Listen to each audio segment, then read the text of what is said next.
Hello, everyone, and welcome to the Ubisoft Community Lounge. I'm Anna. I'm a community developer for Olden Era. And I'm sitting here together with the team from Unfrozen and with Adrian from the Open Innovation Lab at Ubisoft. And they're going to show you some stuff today, the latest thing coming in from the Heroes of Might and Magic franchise. So, you guys want to start? Yeah, sure. Yeah. So, let's start with introducing ourselves. Who are we and what are we here for? My name is Katarina. I'm a narrative lead and localization manager in Unfrozen. And this is my colleague, Dima. Yes, my name is Dima. I'm a game designer at Unfrozen. I've been working on a lot of different stuff in the game, mostly on the single-player campaign lately. Yeah. And me gonna talk about the more like the narrative design part, and Dima gonna talk more about the game design part. Yeah, the design part. Design part, yeah. Like the real design, not some fake design. And here is our beloved Adrian. Oh, hi, I'm Adrian. I'm Director of Open Innovation. I look after all the independent studios and the games that come out of Ubisoft. So you might have seen a few of them at the moment. Prince of Persia Rogue, Morbid Metal, and of course the wonderful Heroes of Might and Magic. Fortunately, the way we've sort of started creating and working with these new independent studios, because obviously we're a big organization, we do large games, but when you have the passion that comes out of Unfrozen a couple of years ago, that we're so insistent on actually working on the Heroes franchise, they really brought a fresh perspective. They were dedicated fans. One of the big things that we found that we couldn't resist from them was their fan engagement. They knew the IP probably better than most of us, and we'd sort of grown up with it. And it was actually a great experience. It's very refreshing from when you're working on larger AAAs and the bigger games. It's really motivating when you can work with some of the smaller teams that just have this grit and determination when they're building projects. And I think that comes through particularly from the different demos that they've done and from our core fan base. They've just hooked into the game, and I think you'll see what they're going to show today is truly exciting. Oh, thank you. Thank you for the Thank kind you very words. much. So, why did we want to work on Heroes of Might and Magic? Good question. And the first and the easiest reason, simply we love it. Actually, Heroes 4 was my very first computer game ever in a life. Hey. That's like when I learned to click the mouse, that's what I was playing. And yeah, for many of the team members, it was the game of the childhood or the young years. The second reason is that we believe that it's an iconic franchise that deserves to be in spotlight once again. And the third, of course, with all the modern tools and fresh ideas that we have nowadays, it just allowed us to come back to the classic gameplay and try to reinvent it in some way, I guess. Absolutely. So, thank you so much. Thank you. We're going to be talking about a lot of different things, and one of the most important things in terms of working with the legacy IP are the different pitfalls that you may encounter. Basically, one of the first and the most obvious reasons is that 30 years is a lot of time, and a lot has changed in the landscape, both in gaming landscape and in the Heroes franchise throughout the time. And there is a lot of cultural, mechanical, and technological leaps in the industry in general. Other thing is that Heroes is a very diverse game, and different games have different mechanics, different audiences love different things about different games. It's so hard to find the things that people will love in the game and find what makes that game a Heroes game for them. And one of the most important things as well is this trying to strike a balance between the classics and nostalgia, trying to define what makes the Heroes game truly unique and what made them beloved back in the day, but maybe we can improve in one way or another. The most important part of all is that we need to make not only a good Heroes game, I think that represents all the Heroes ideas, but we need to make a fun, cohesive game that works in and of itself.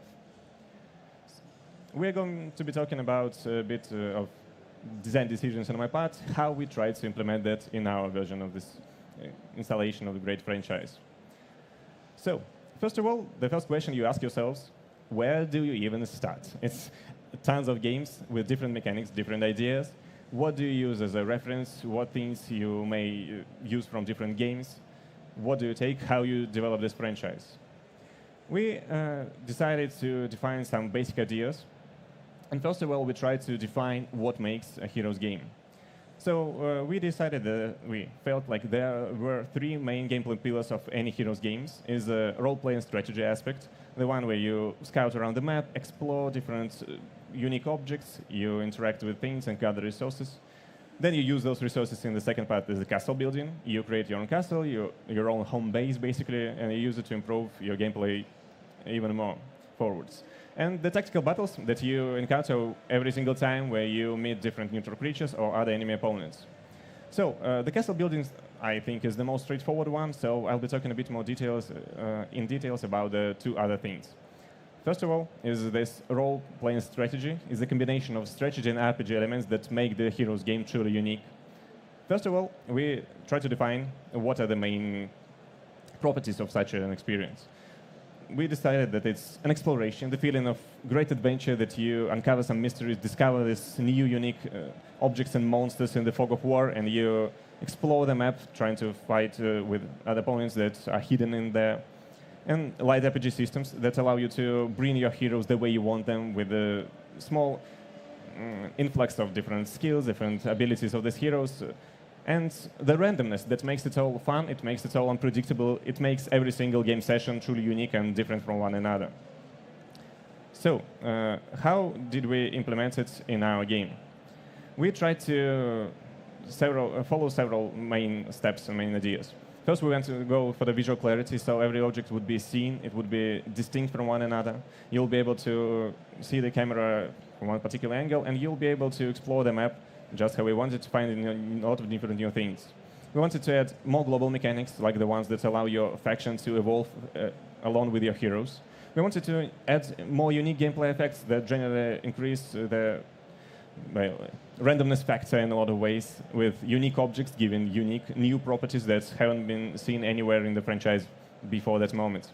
And the randomness that we all love, that we all enjoy, that we feel is the important part of the game, is a thing that we felt could be tuned down a bit, controlled in a way, so this randomness would still provide you with incredible, interesting experience, but won't be the thing that will ruin your game session without any impact of your own skill, because that feels unfun, it feels not nice, and that's not the experience that we love about those games.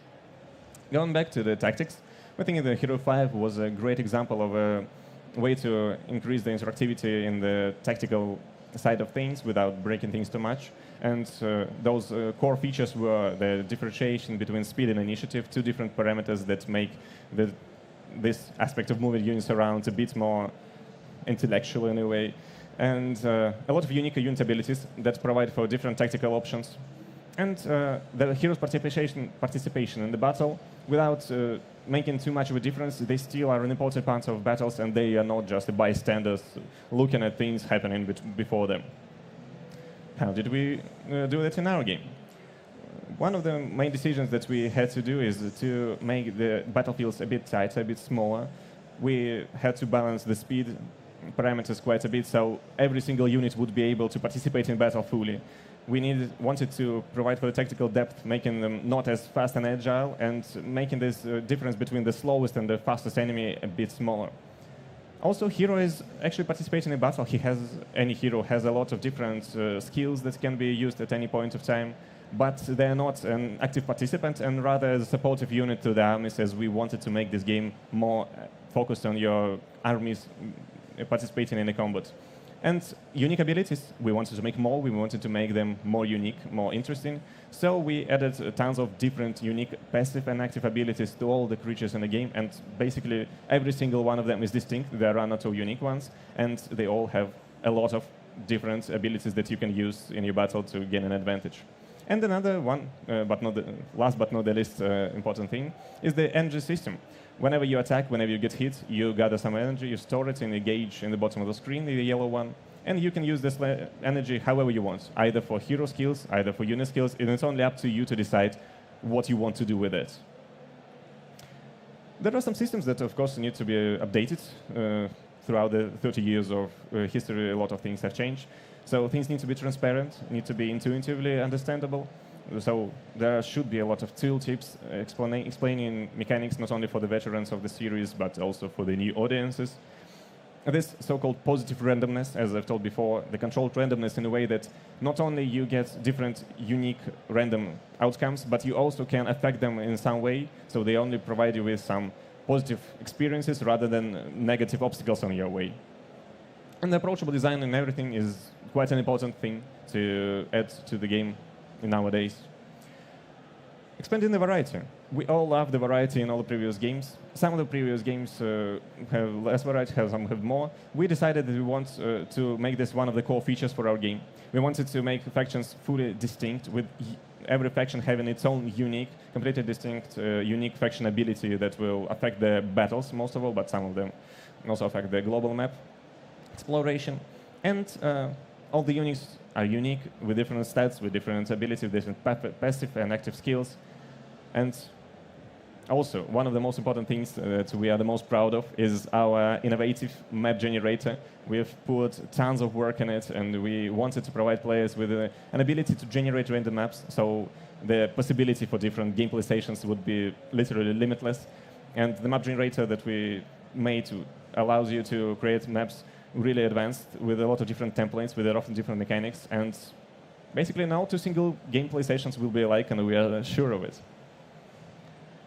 But most importantly, with all those changes being implemented, the one thing that you need to make the most vibrant is this preserve the feeling of Heroes game being a Heroes game.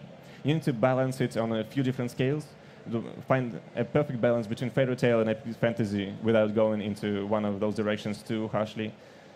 To strike the balance between light-hearted atmosphere and the serious tones, so the serious emotions in the story campaign would still feel impactful and meaningful, but with some humor here and there without spoiling this altogether.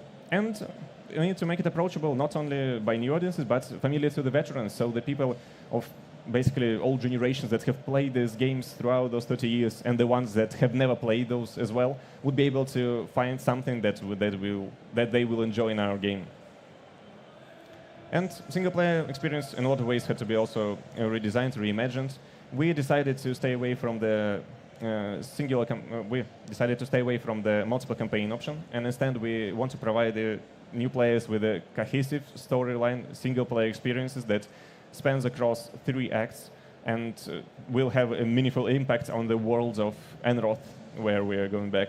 And about the single-player experience and the narrative aspect of it, my colleague Katarina will tell you in much more detail in a couple of minutes.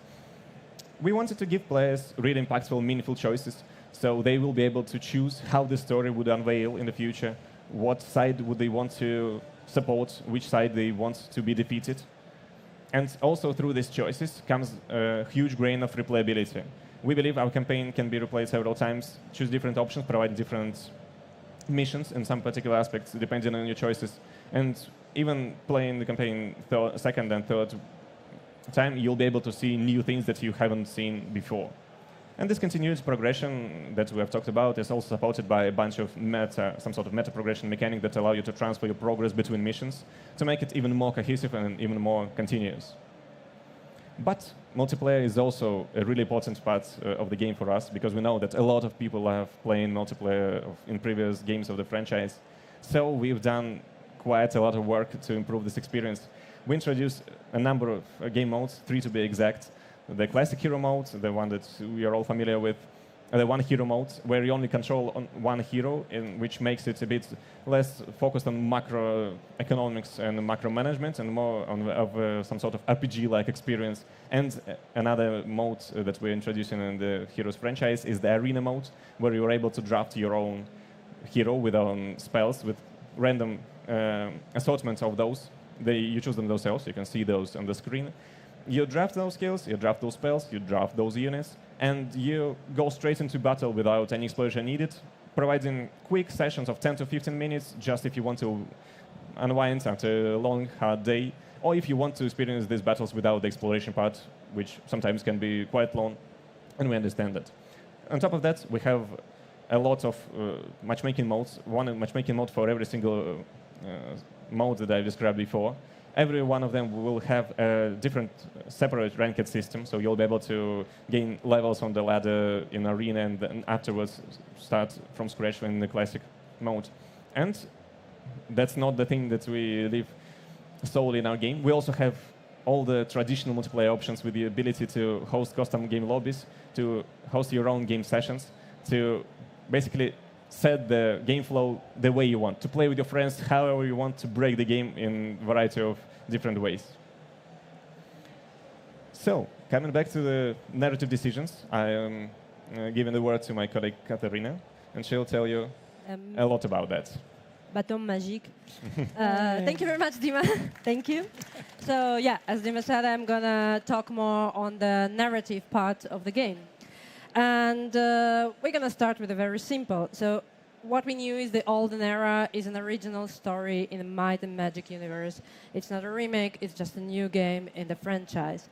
And to get a lot of creative freedom, but at the same time make it familiar for players who know the previous games, we had to pick the universe and the timeline very carefully. So one thing, we decided to go back to Enroth on the continent of Jadami, people pronounce it differently, that may be familiar to those who play the Might and Magic RPG game 8. And also, regarding the timeline, we are, in a time sense, we are a prequel, which means that we're going to be in some hundreds years before the events of Heroes of Might and Magic 1, 2, and 3. All of that gave us plenty of creative freedom to create new stories for new characters, but at the same time bring some characters familiar to you from the previous games. The same went with picking the sides of conflicts. So for the whole creation of the game, we have this philosophy of mixing old and new. We're trying to create a good balance of something already familiar to people and bringing it back, but at the same time adding our fresh view, our own ideas. So that's why for the early access, we chose 6 factions. 3 of us, on one hand, are older ones, which are Dungeon, Necropolis, and Temple, human faction. But even those, if you know them, they will have their own twist because it's a different continent. And we also have 3 newish factions, which is Sylvan, Hive, and our mysterious Icy faction that you will learn about very, very soon, but not from me.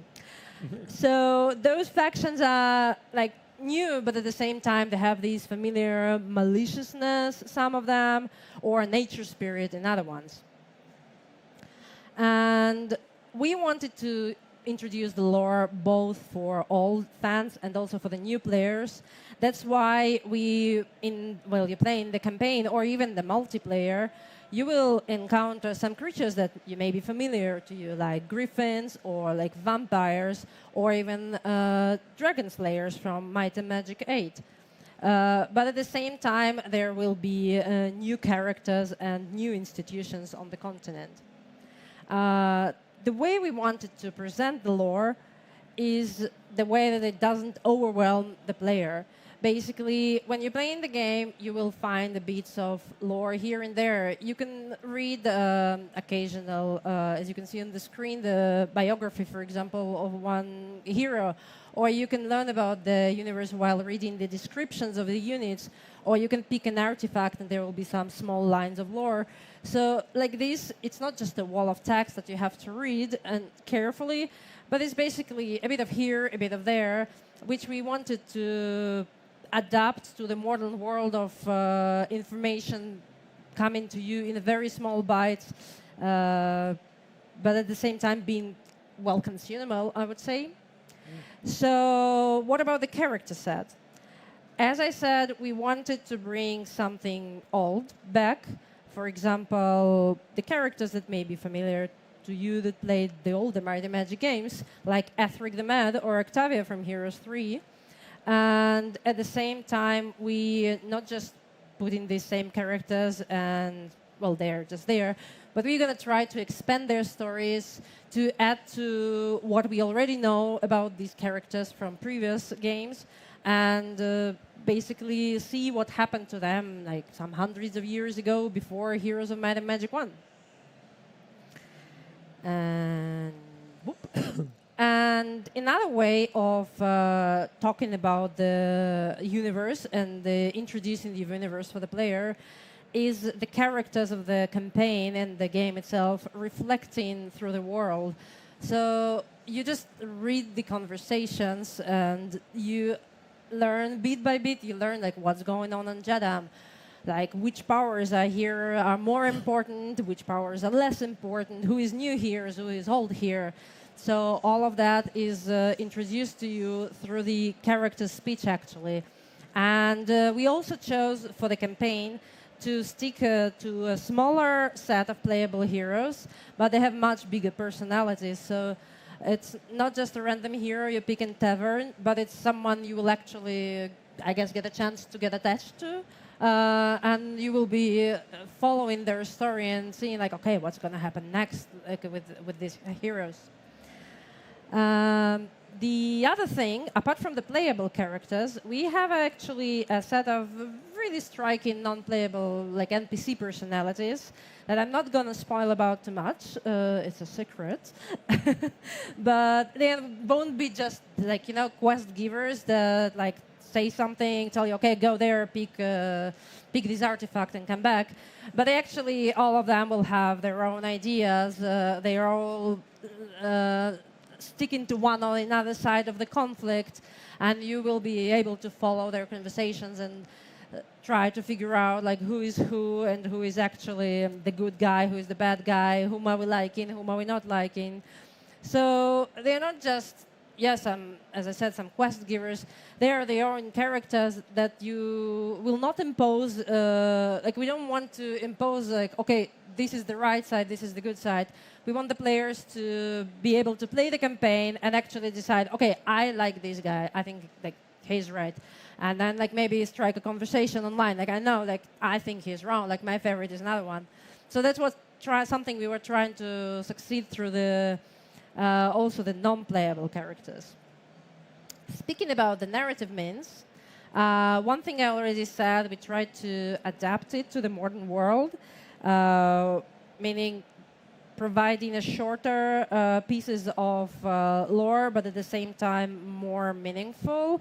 So we have, for example, for the campaign, we have this dialogue interface when the characters will interact with each other, and there will be different choices that you as a player will have to take. For example, okay, which phrase I'm going to use to answer to this character, and that, of course, will influence on the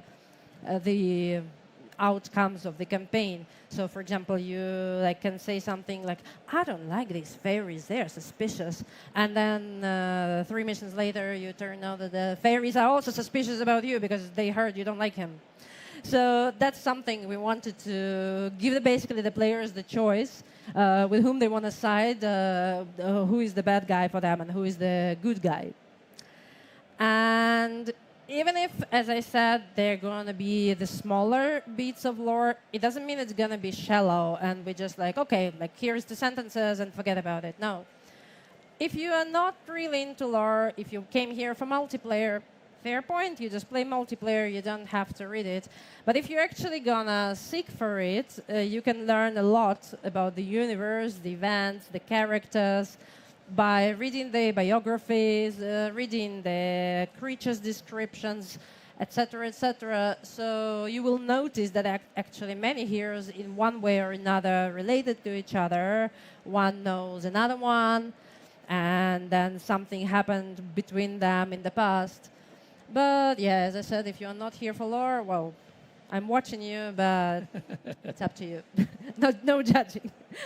And I guess, last but not the least, is, as Dima briefly mentioned, we chose to, instead of several campaigns, like maybe familiar for many of you, like one for each faction, we chose to create one bigger, non-linear campaign, which will allow you to play inside like this one big story, play all the available sides, and there will be possibility to pick different like missions at some point. For example, okay, you got some piece of information, and now you have to choose: are you siding with this faction, or are you siding with another faction? And that the campaign will branch in this way, which also adds to replayability. And yeah, for example, on this screen, you can see like there are two options to select the path. So you either have to side with the temple or you have to side with the Sylvan. And basically this choice will affect the rest of the campaign. And if you want to see what happened on the other side, well, you are welcomed back to replay it. And yeah, to add here, it's basically we wanted to create the campaign, the single player, that every player can choose how they want to play it. We're not saying, okay, like these guys are bad, these guys are good. It's actually up to you to decide who is in the universe of Might and Magic on the continent of Jadam is a good guy and who is a bad guy. No pressure imposed from our side. So, some more final thoughts to summarize what we've been talking about. The main design ideas that we've had, both the narrative design and the gameplay design. First is respect the past, but design for the present. The best thing you can do with the legacy franchise is to create some sort of blend of old and new. Yes, it may be harder than just taking the one game and remaking it 100%, or creating something completely different in a way that you want, that you feel would be better. The best thing for you and the fans would be to create some sort of a mixture of a good balanced thing.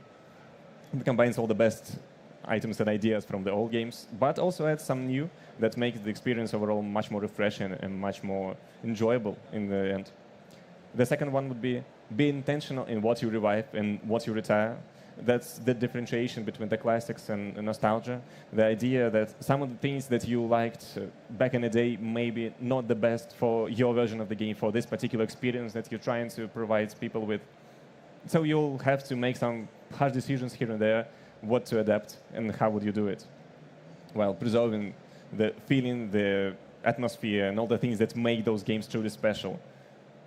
And the last one, I would say, is you just need to let the original spirit guide but not dictate. Follow the feeling, follow the ideas, follow your also players' choices. How would you feel when the game was designed? What would make it better?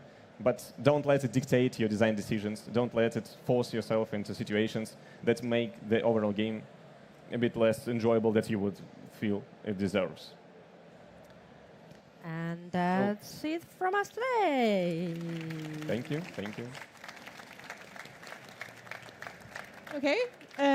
If you guys have any questions, there's a QR code right over there where you can ask your questions, and I will get them here on my phone. That's why I've been looking at my phone. I've been trying to ignore them. So if you have any questions, I can see some phones coming up already. People having questions? Yeah. Adrian, do you have any questions? We're the first ones. This is why. Adrian, do you have a question? How are you? How are you? Are you having a good show? You enjoying? What's the feedback from people who are testing the games? It's actually very positive. People are enjoying the game a lot. We're having more sessions today, I guess. I came a bit later today because I'm a bit. We definitely have more sessions tomorrow. Yeah, we have also more sessions so far tomorrow. was but the feedback is positive. Very positive. It's one really nice thing to see. Yeah, one journalist even told me I was trying to find something to dislike, but I couldn't. You know, the thing that has astounded me on this game from the beginning, out of all the brands over the years that I've worked on, is Heroes has this insane fan base. It's like I can say any other game I've worked on, and then as soon as I say Heroes, everyone's like, "Oh, what's Heroes?" Heroes, and then Who's that go into Heroes? extreme detail on this faction, this faction. Yeah, it's insane. But also the community is very diverse, and it's like you can meet all kind of people literally in the community, and some of them like know every single number of every single spell. Some of them know every like teeny tiny line of the lore, like from games that was released like 30 years ago. Sometimes, it's insanely impressive in a good way, of course. Yes. So that's interesting. Okay. I have We have some a question. questions from the Okay. audience. Thank you very much, guys. Question. The first one is, of course, when is the release date? That's the question that we Running get away. quite a lot. We try our best to make the game as as nice, as perfect as we can. So we can't really say for sure because we haven't really decided on that idea. But we are aiming to release in 2025. But we'll try best just to make the game as best as we can. To release the early access in 2025. Yes, To release exactly. into Early early access, access. that's important. Early distinction, yes. access. Yeah. Yeah, and you're also very active in the Discord server, etc. So we're Yeah, out. and we're also like trying to communicate with the community the best. By the way, come tomorrow to the talk with our community leaders. Say hi to Kata. Yeah, we have also. And yeah, so tomorrow we'll have Yes, more. some of them are already here in the audience. Yeah. Some of them are stars. So yeah, we're from just trying to do Morbid Metal. our best and not rush for a specific date, you know. Yeah, indeed. Second question: does AI play a role in map creation, and how will it affect it? Can you play the campaign as multiplayer only or single player? This campaign is solely single-player mode at the moment. We have a separate mode of multiplayer for the multiplayer experience, but the campaign will be focused only on your single-player experience, for you to discover it for yourself, to make your own decisions. And not share with anyone. And And, AI, what?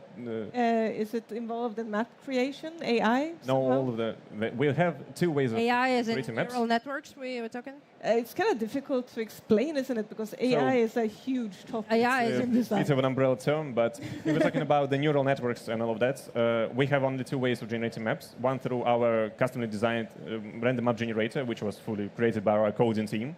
Our innovative, very nice map generator that we are very proud of. Once again, I'll pinpoint that. And the other one is only the maps that are created by the people, by our own hands. So in that way, no, there's no AI whatsoever. But you'll have AI on the maps, you'll play against it. It's like artificial intelligence to make things interesting. The classic AI that was in the game industry for 50 years by now. Indeed. Okay. Did you keep the idea of a multiplayer mode with parallel turns? Yes, we have a separate parallel turns mode aimed to straightforward this experience to make it to not make people wait for an hour before other person makes their turn. So that's what's quite a priority for us to design in the game around multiplayer. So we have this mode, and it has some tweaks here and there in terms of maybe the classic parallel turn mode that people are familiar with, but you'll see it all in the game. Cool. Sort of a related question. Do we still have hot seats? Yes, there is a way for us to play hot seats, but I think a lot of people ask for that, and a lot of people want it to be, so there will be a way. Some people really needed that hot seat experience. Will there be more factions later, more than the 6 ones we've already mentioned? Run away. If you want to ask on this. Run away. No.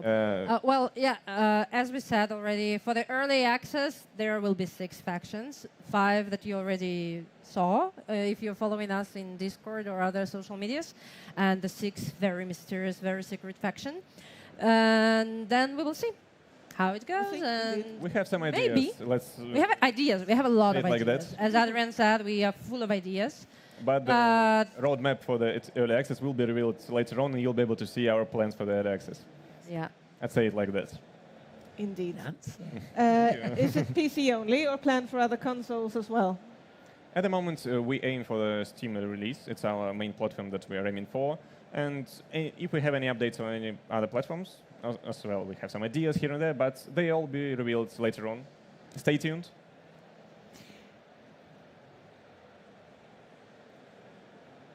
Let me see.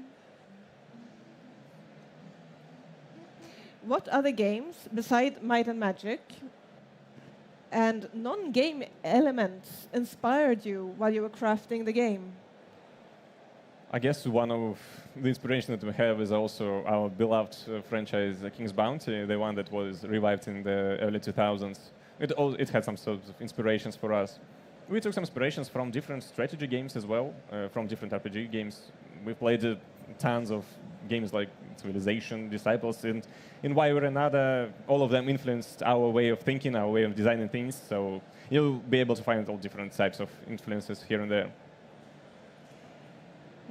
Will there be a demo of the game? Maybe.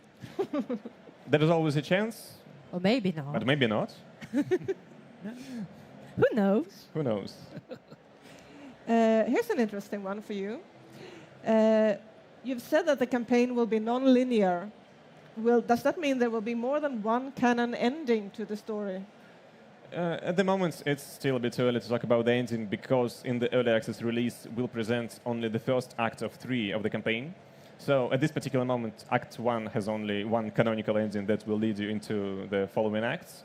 But during the release, after the early access release, we'll be working on Act 2 and Act 3, and they provide for some variations. I mean, I guess in a way we can say even about Act 1 that like there is a bit of like That's true. Yeah, a bit of like I've been underplaying our campaign a bit. different-ish ending-ish. Yeah, there are some hooks here and there that lead to different we're not telling you consequences, nothing I would because say. we don't like spoilers. But yeah, that's all we can say for now because that's the parts that we focused on mainly. Okay, cool.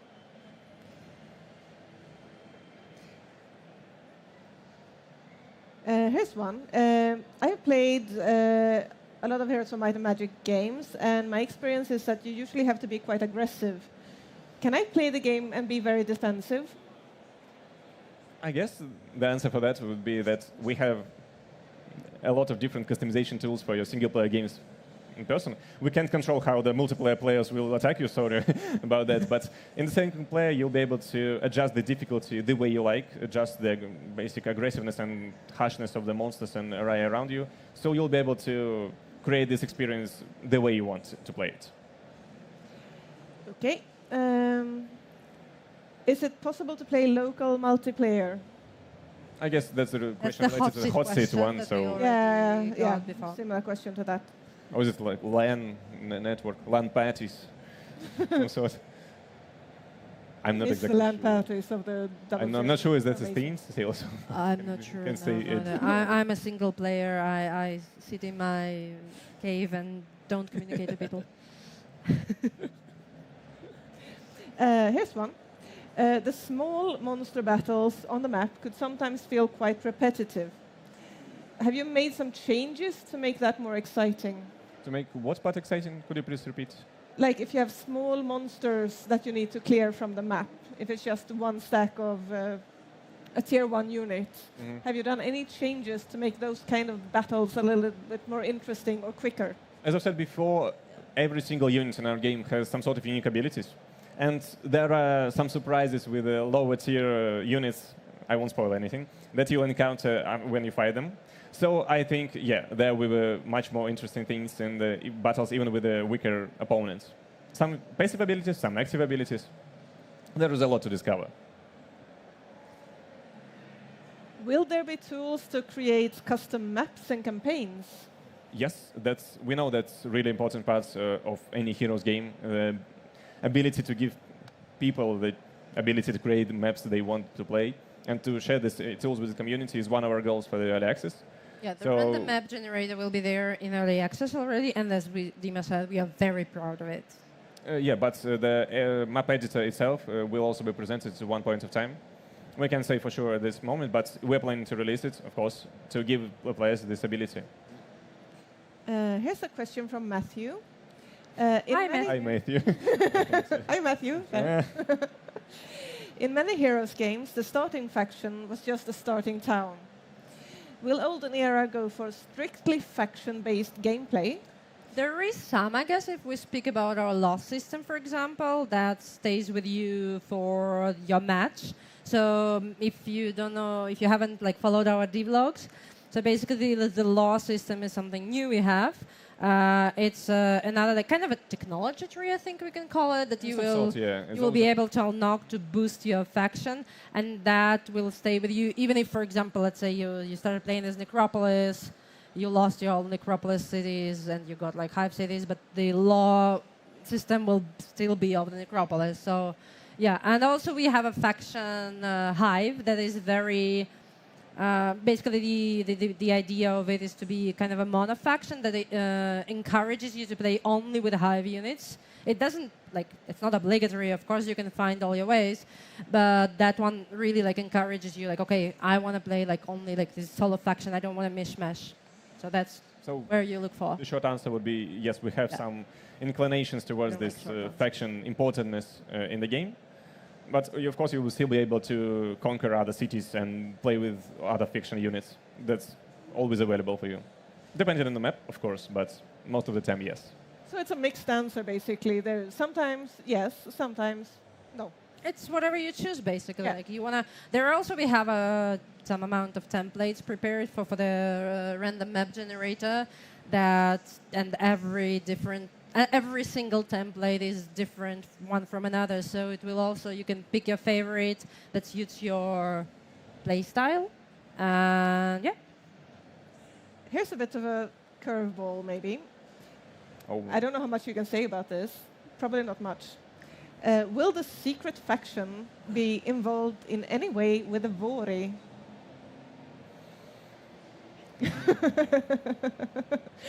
No answers Maybe. to that one, sorry. Or maybe not.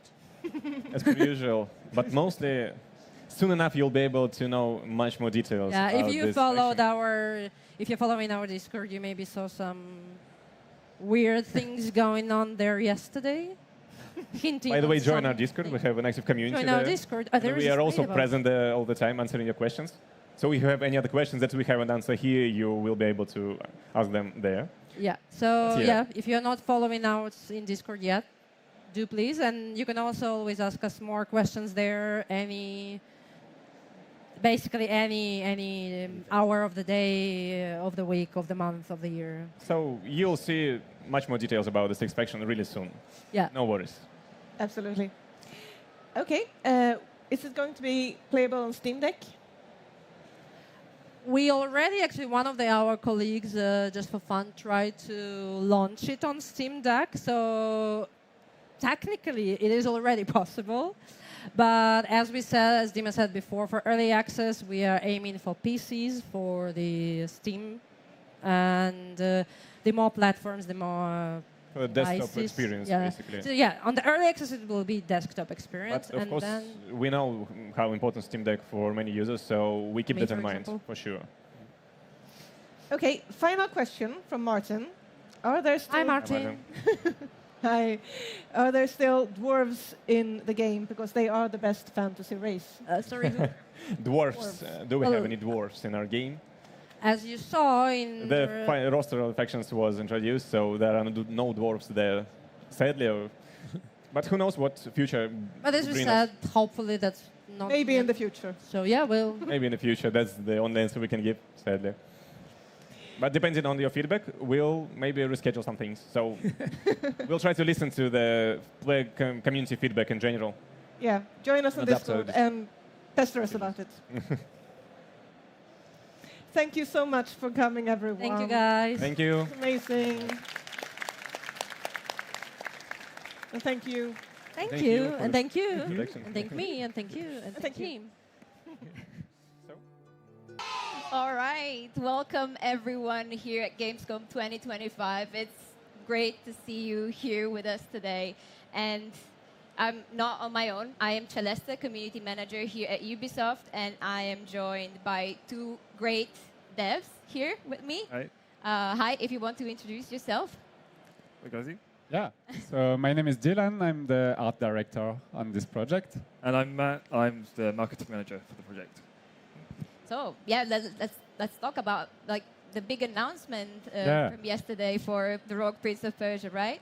Yeah, so yesterday we just announced that the game is released in 1.0. So it's out on all platforms, on Xbox, PlayStation, PC. Yeah. It's also on Game Pass and PlayStation Plus. And Switch is coming soon. Yeah, Switch is Later. coming later. So yeah, it's pretty exciting. Yeah, pretty excited. I can imagine. I love the game. It's great. And you've just seen the trailer. It looks amazing, right? But yeah, I think there's another trailer that we want to show today, right? Yeah. Should we go ahead, or do you want to mention something No, I else? think we can go ahead because that like dives a bit more into like how the game works and what to expect. So. You just want to jump into the gameplay, Yeah. right? Yeah. Fair. Okay, let's watch this trailer now. You might think that the Rogue Prince of Persia is just another 2D action roguelike, and you'd be wrong. Yes, we have plenty of deadly weapons, powerful abilities, and game-breaking builds, But what makes it different? I'm going to tell you. This is 2D parkour in full flow. You will run, vault, and somersault through the world, blending traversal and combat into one seamless movement. If you're looking for Prince of Persia DNA, then shine a black light on this. It'll light up like Times Square. And that wall run? That is the first of its kind in the 2D game. Every fight is a chance to move with style. You're not just swinging a sword, you're fighting with everything. Kick enemies into traps or into each other. Vault to dodge attacks. Wall run over hazards. Dive to stun. Boot rocks and arrows into the faces of your foes. It's like playing a Jackie Chan movie as the Prince of Persia. This is acrobatic and environmental combat that rewards creativity and looks damn good doing it. The story holds more surprises. The prince must live the same day over and over, searching for a way to stop an enemy invasion that his actions have triggered. You must learn from each run, discovering how to save key characters and family members and bringing them to the oasis outside of the time loop to unlock new biomes, items and story beats. Only by exploring the entire city, from the depths of the mines to the top of the lighthouse, will you find the one path that will give you the chance to change the fate of Persia. And the soundtrack? Woo! An unheard of combination of traditional Persian instruments fused with modern trap. It drives you forward. Every run has a rhythm, every fight has a beat, and we guarantee you'll be listening to it when you're not even playing. So there you have it. The Rogue Prince of Persia offers a unique combination of 2D wall running, environmental combat, a branching narrative, and a pulsating soundtrack, on top of all the usual tasty roguelike ingredients. This is a roguelike with rhythm, flow, and style.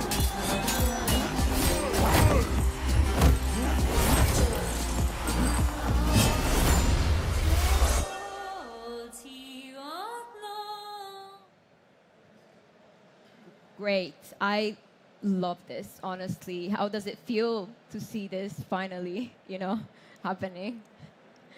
Well, it's great. It's been a long journey working on this game, so it's really cool to see it out and finished. Yeah, I get it.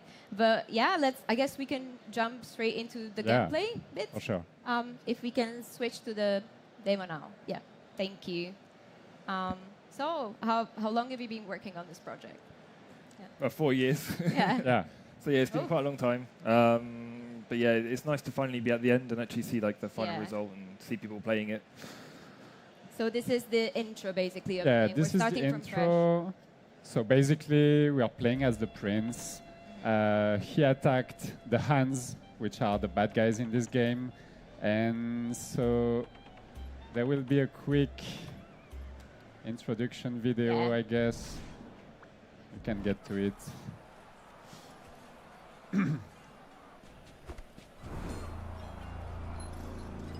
The art style is amazing.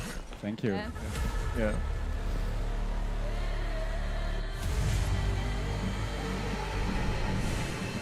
This is the big bad guy, as you can guess.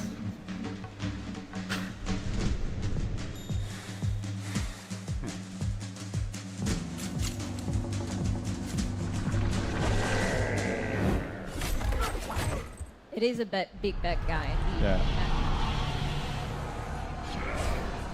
So the prince got his ass kicked. Now the bad guy is going to invade the city. And some mysterious character is approaching you. Mysterious character. Can you say more about it? Or maybe no? Maybe we are going to find out real quick, yeah. So yeah, that's the start of the game. You just here. And you think you have to hurry to get to your family because you see there is danger, right? Yeah.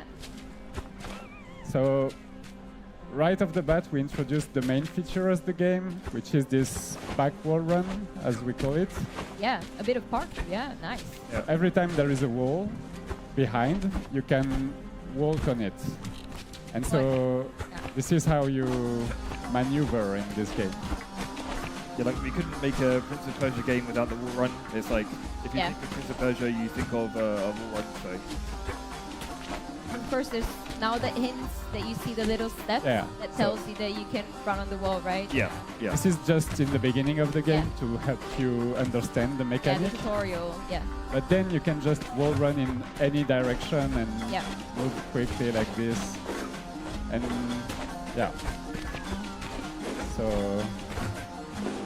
it's acrobatic. Yeah, it is. Okay, let's go up. Wait, It's all right. It's all right. a little bit of a jump.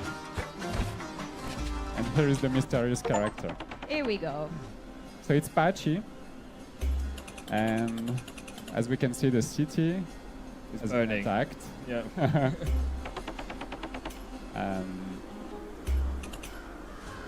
But the prince thinks he just fought Nogai, the bad guy. Yeah. The thing is, it's been quite some time, and Pashi is gonna explain this to us. Yeah. Because it's been 3 days. Yeah. Yeah, so like the invasion's already happened, so now he kind of has to adapt and be like, okay, well, now I just need to find out what's going on and see if I can actually save anyone. Is there anything left to save? Oh, that sounded satisfying, I have to say, yeah. So now we're getting to the combat part of the game. So those are the hands. We have to fight them. Right now I'm just punching them. And I can also kick stuff Oh, into enemies, or I can kick the enemy yeah. so that he falls down. This is going to be an important aspect of the combat. And now I get a weapon. Ooh, so this will change the weapon that you're using, right? Yeah. Nice. And This is like the starting weapon. Yeah. But we've got many different ones with different ways you can use them. So some are like slow, heavy attacks. Yeah. Some are much quicker. And then you can also kind of do a special attack. Yeah, easy. And then we'll see later when you get medallions which give you powers. You'll want to adapt which weapon you use based on what medallions you're picking up. So there's kind of like layers to the combat. Yeah. It feels so satisfying whenever you're hitting, and I think, yeah, the music, as you also said in the video, plays an important part of the game as well. Feels like it moves with you as well, right? Yeah, yeah. So we have Emmerich, our sound designer. He's really good. And then Asadi is the guy who made the soundtrack, and he uses like traditional Persian instruments with trap music to make something which is like really atmospheric. It's a great soundtrack. So this is my secondary weapon. Nice. Now I get a bow. I can shoot from far. And so this secondary weapon that we call a tool, there is an energy bar at the top. So I have 3 arrows right now. But as I kill enemies, this bar is going to grow. So then I can use it again. It's basically like a resource you need to manage. As you fight enemies, you get energy back, you can use your tool. And yeah. And there's different ones. There's like a grappling hook, there's like a teleport, there's a lot of different ways you can use tools. Yeah.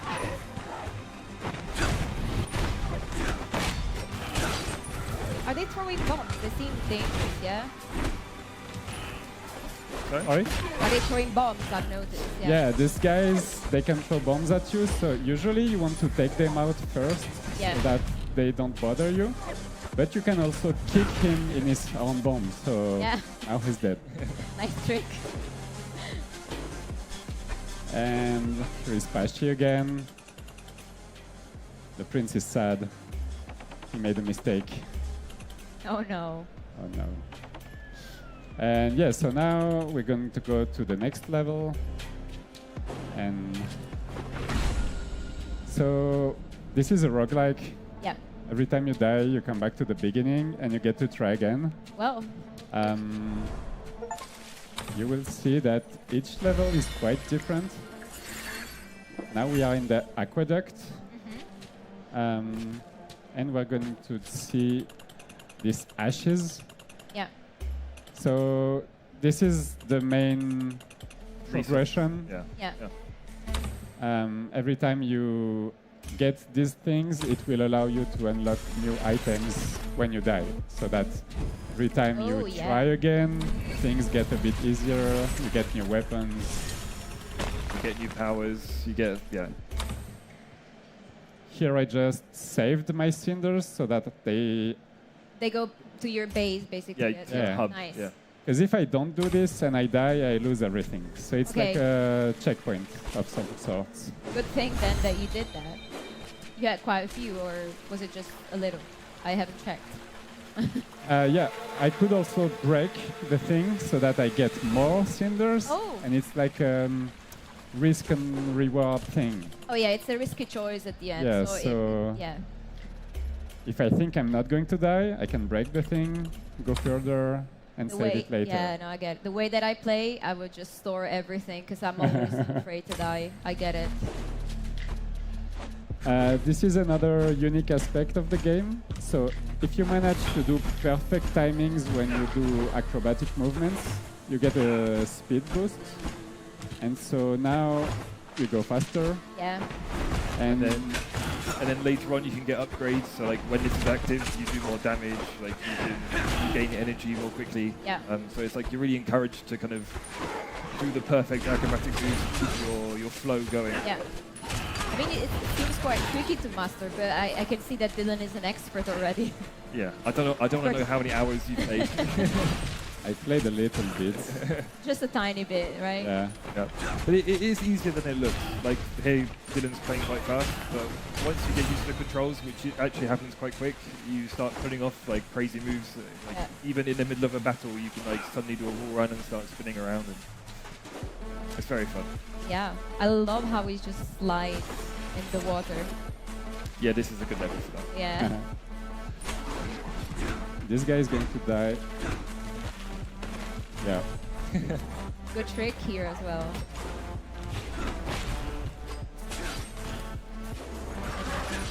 Oh, he seems dangerous as well. Yeah, that one's really annoying. That one. Yeah. Yeah.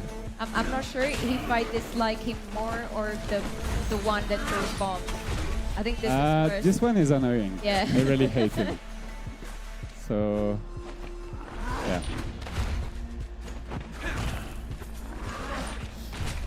And I think the coolest part of the game is when you get into this flow state. Yeah. Once you get the hang of the movement and the combat, it can really feel great. Like it's like a very flowy state. Yeah. And rewarding as well because you feel I would feel proud of myself for managing to get all those nice moves. And here you're using the teleport feature, right? Yeah. So those are scattered across the levels so that sometimes you can get to a dead end or you can want to go back in the level to buy an object that you didn't have enough money to buy, something like this. Yeah. And you guys are going down. Yeah. And we have some fun animations when you go through the teleporter. I like those.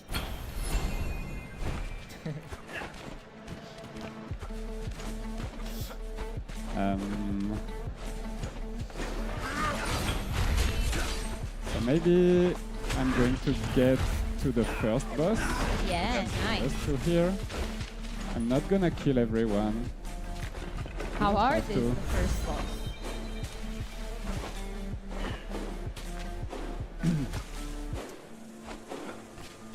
You make it look so easy.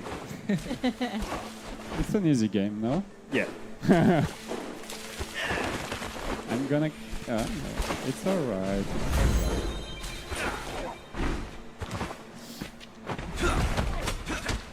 This one I want to kill, because I don't like him. Yeah. Oh, this is a new one as well, a new enemy, it seems. This one is just hanging around on his core. It's not a big danger. Yeah, it's more an annoyance. Something to kill on your way. There we go. Oh, I guess we're close to the boss now? Yeah. This is it. So this is the first boss of the game. Usually that's where people die. Because it can be difficult when you discover the game. And so yeah, I can break this, but then I'm going to lose everything probably. This is Beirut. Another big guy. I like the music here a lot. Yeah, it's quite good. That's one of my favorites. So Beirut is one of the Han's general. She's supposed to guard the city. So she will not allow us to pass through. Yeah, she's very angry.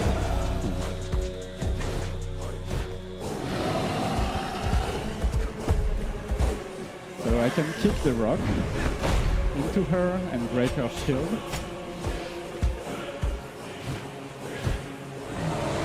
And then you see I use the wall run. That's like the main mechanic. So this boss fight is here to challenge you about those parkour skills. And to remind you, like, use the wall run. Just use the wall run. Yeah. So I could do a hitless, probably, but I think we need to die to show how it works when you die. Like, that's one of the main aspects of the game. So I'm gonna die. Okay. On purpose. I'm dying. I know this hurts you. Yeah, I really want to kill her, but it's alright, it's alright. So the prince has this magical necklace that he calls a bola, and it allows him to go back in time to the last place where he slept. Yeah. And so this is the oasis. This is the safe place. It's very calm, very zen. Yeah. Very chill. Opposite of what we've seen so far. Yeah. You've got to have a break at some point, like. Yeah, exactly. And so that's the thing. Every time you die, you come back here. Yeah. So it's 3 days since the city was first invaded. So this will like fill up with characters and like upgrade zones as you meet people. Yep. Yeah. For now, it's quite empty. There is just Patchy. Yep. But yeah, it's going to get more lively as it goes. And they will all have something for you, right? Yeah. Yeah. Yeah. So Patchy is mysterious. She's talking about time, about my pendant. She's familiar with this pendant. And yeah, she knows everything. She knows everything. And so she explains that when we are in this oasis, we are outside of the time loop. Yeah. So that's why things here continue happening. But when you go into the city, it's like things are repeating. Yeah. It's just a time loop. And so for now, that's it. Here there will be stuff that you can unlock later. And this is the skill tree. So here I can spend skill points to make my character stronger, basically, so that each run will be a little bit easier. And yeah, this you get experience just by playing, by killing enemies, discovering things, you get your experience, and once you reach a certain amount, you win a skill point to spend. So you get lots of skill trees where you can unlock different types of bonuses. Let's get a bit of gold. What do you usually go for when you're first? I think the first tree is the good one for new players because you get health, and this one is the best one, I would say. It allows you to die one time. So that you get a second chance. Nice, yeah. Yeah. It's handy. Very. And this one is good too. You get an extra potion to heal yourself. Also very handy. Yeah. Let's go back. So you mentioned that you want to do hitless now. The whole thing or just the boss? I admire your courage. I mean, yeah, probably just the boss. Just the boss. So he's mentioning Asadi. She's the chef of the village. Maybe we're gonna find her. We can see people in the back that are not doing good. So I guess the more you play the game, the more you will understand about the story, right? Yeah, because you're kind of reliving effectively the same days, and that's kind of how the whole story gets discovered. As you play, you discover characters and biomes, and people will tell you more about what's happening. Yeah. So this is the medallions, and this is kind of how you make your build. If you're familiar with roguelikes, you'll know what that means. Like, you get some basic medallions which give you extra damage, and then others add these elemental effects. So this one allows me to spread resin on the ground when I kick something. Resin is one of the elemental effects that you can get, and when you combine the elemental effect together, it can create reactions. For example, like resin and fire, it will react together and do a lot of damages. You can also do resin and poison and fire, different combinations. Oops. So here, for instance, these guys, they are in the resin. For now, it's not doing anything because I have only one medallion. But if I get more later, I can create combinations. And that's where the game gets interesting. Because you can create all types of builds. Like synergies. Yeah, that's exactly. great. Sukra, my boy. This is Sukra, the best character in the game. I was about to say that I think I would get along with him, So he's like an old friend, and as you can probably guess, he's going to help us in our journey. He looks like a blacksmith because he is a blacksmith. Makes sense. And so he will get you weapons. So he will head back to the oasis and be helpful, as a good roguelike character should do. Thank you, Sukra. See you later. What are these instead? They look like lions a bit, but like these enemies that you find. Some enemies have a blue outline around them. They have like a shield, so they are a little bit more tricky to kill. But if you kick one enemy into another who has a shield, it just breaks it completely. So we kind of encourage you to use the kick in an intelligent way to manage your enemies as you find yourself in the group. Also, the sound when you unlock a new teleport is also very satisfying, I have to say. Yeah, I agree. Let's see what we can get. So, usually you would try to kill all the enemies because they give you gold, and you will need gold later to buy stuff. But you don't have to. If you feel like speedrunning, you can just run. And it's alright, it's fine. I get a bit of FOMO when I play because I feel like I need to explore every angle of the map. So I always tend to go back because I don't want to miss something. But yeah, if you want to speedrun instead, you just try and get to the end of it. You can. We had like a small speedrun contest in the team. We tried to get to the true ending of the game as fast as we could. Who won? And Theo won, is one of the artists on the game. And I think it was 1 hour... What? Something to get to the true ending, It's super quick. Yeah, it's super quick. So I challenge anyone to do best. So now I unlocked the Hans camp, which is a new biome. I will be able to get to it on my next run. And that's how you unlock the story, and basically all the extra content is by meeting characters, and then obviously you've unlocked a new biome, so we're going to go there, and then you're going to meet more people, and it's kind of like a chain of unlocking stuff.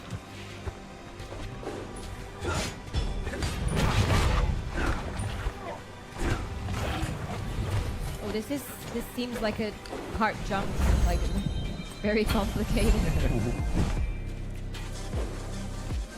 So yeah, every time you come back to a biome, there should be something new for you to discover. Yes.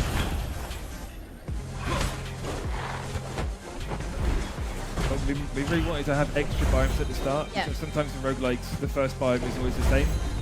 But we really wanted to have a choice.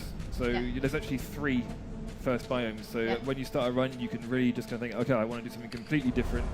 And yeah, you can go basically wherever you want. Oh, and this is also new now. This is new. Yeah. So this is a medallion slot. You can see on the top left that I have 3 right now. If I get this one, I get 4. For now, they are empty. Yep. But I can use it to get more medallions. And yeah. And is this unlocked for every run? no, that's just for this run. For this one. Yeah. Okay, perfect. And later on, you'll get choices of like, oh, do I want a medallion slot, or I don't want to get extra health? So there's decisions to be made. It's a hard choice. Yeah. I think this is my favorite part of the music. Like when it's in this area, I really love it. Alright, so good.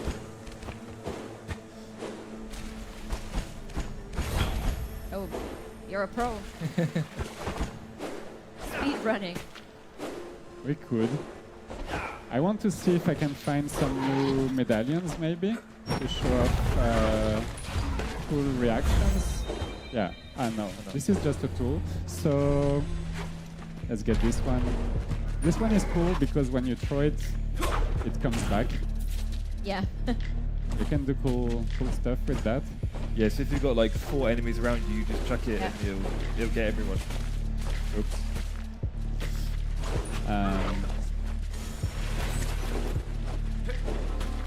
I won't kill you.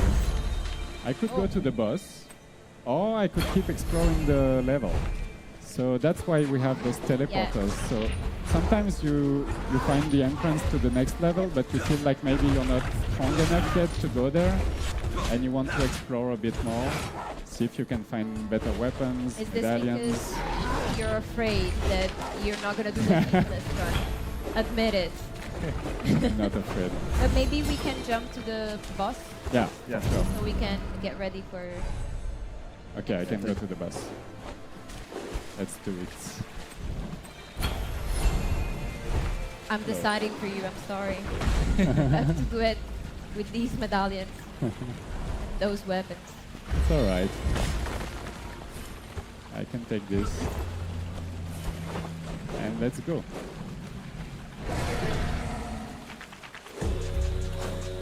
So it's hitless or nothing, right? Yes. Okay. No pressure. No. I can do it.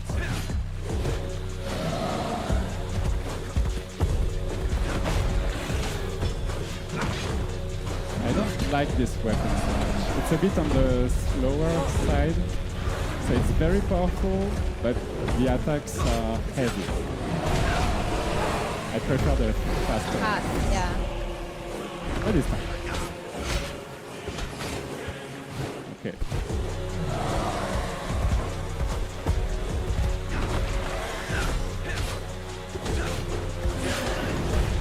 So right now I just did a vault over the character. When I do that, I can get some invincibility frame. So that allows you to dodge the attacks. And now I'm just bullying her.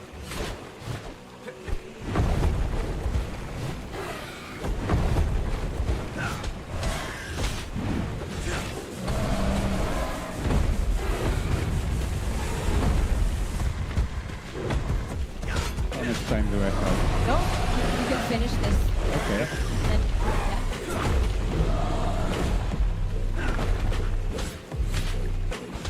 Let's use the other rock. Throw a chakram. It's the next stage. Yeah. So now she breaks the wall, so that I cannot wall run so much high anymore. Like it's a bit harder to dodge. I'm sure you can do this. No problem. Sure I can. Now I break the shield, hit her. Throw the chakram. Ah! I was too far.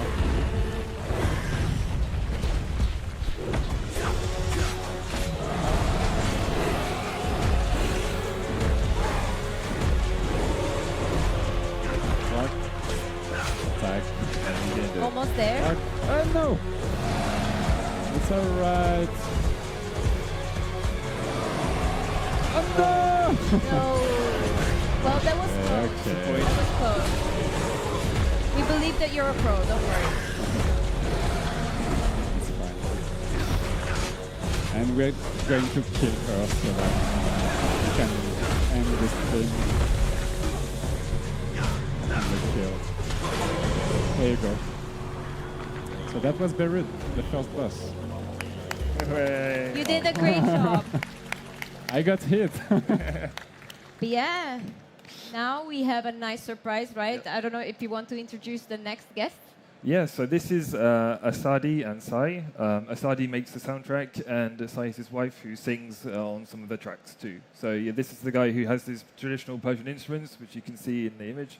And yeah, he mixes it with electronic trap, and it is amazing. It's an amazing soundtrack, honestly. I cannot stop listening to it. Yeah. But yeah, we're ready to get them on stage, right? Yep. Okay, let's go. Thank you, everyone. All right, cool. Thank you, guys. We go? Yeah, we can go. Hey. Hi, everyone. So?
you want the mic? Do you want to come here? Yeah, come. Here you go. Can we give it up for Zai, ladies and gentlemen?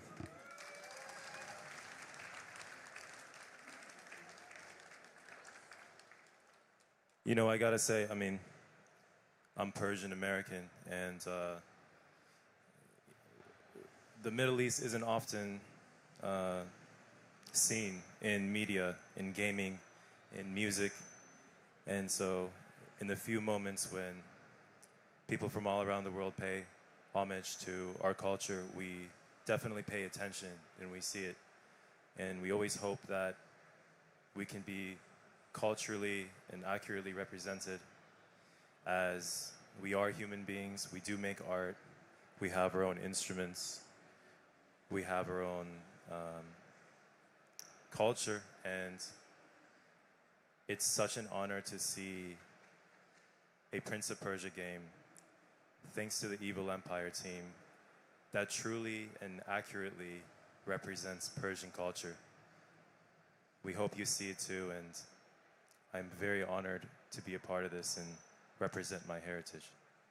And I'm truly honored to be able to work with Zai, to be the voice for this game. We hope you all very much enjoy the soundtrack and the art direction for the new Rogue Prince of Persia. Thank you very much. Yeah, absolutely. Thank you, Evil Empire, and thank you, Ubisoft, for having us. And it's so cool. It was so amazing to write the song and breathe life into an incredible hero. I think we all need a hero, and he's definitely a very good one. So, thank you again very much. Hello, everyone. Welcome to the Community Lounge by Ubisoft, live at Gamescom. I'm Anna, I'm a community developer, and I'm sitting here together with Felix, who is the game director at Screen Juice and the mastermind behind the game Morbid Metal. Felix, who are you?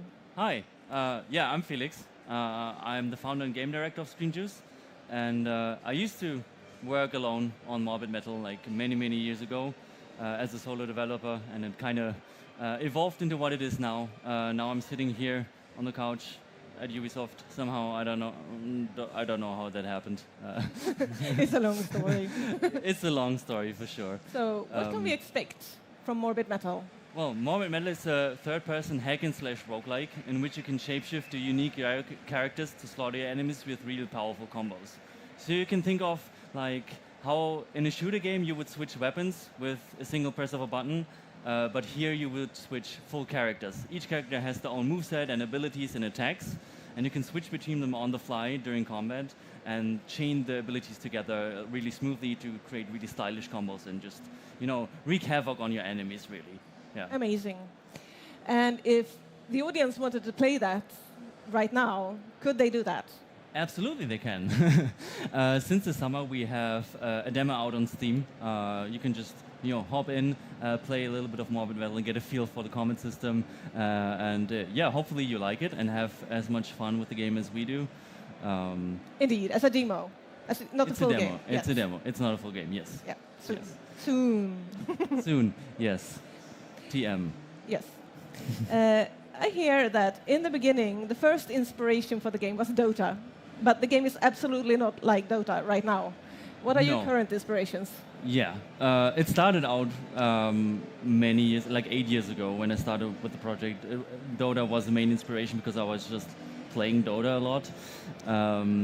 It has nothing to do with this anymore. Over the years it got faster and faster, and nowadays really Devil May Cry, Nier Automata, Metal Gear Rising Revengeance are the main combat inspirations, and we kind of tie this together with with a lot of inspiration from Returnal and also Hades, bringing this into this roguelike structure that we have. Indeed, with a new very core mechanic of switching protagonists instead of weapons, which makes the game quite unique.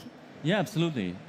So you can really have combos that extend quite a lot, and they're split into multiple characters. So for example, you'll see this later when I'm playing a little bit, but for example, you start your combo with Eku's ground cleave, you lift enemies up into the air, switch to flux, juggle enemies around during mid-air, bash them down to the ground again, and then like finish them off with Eku.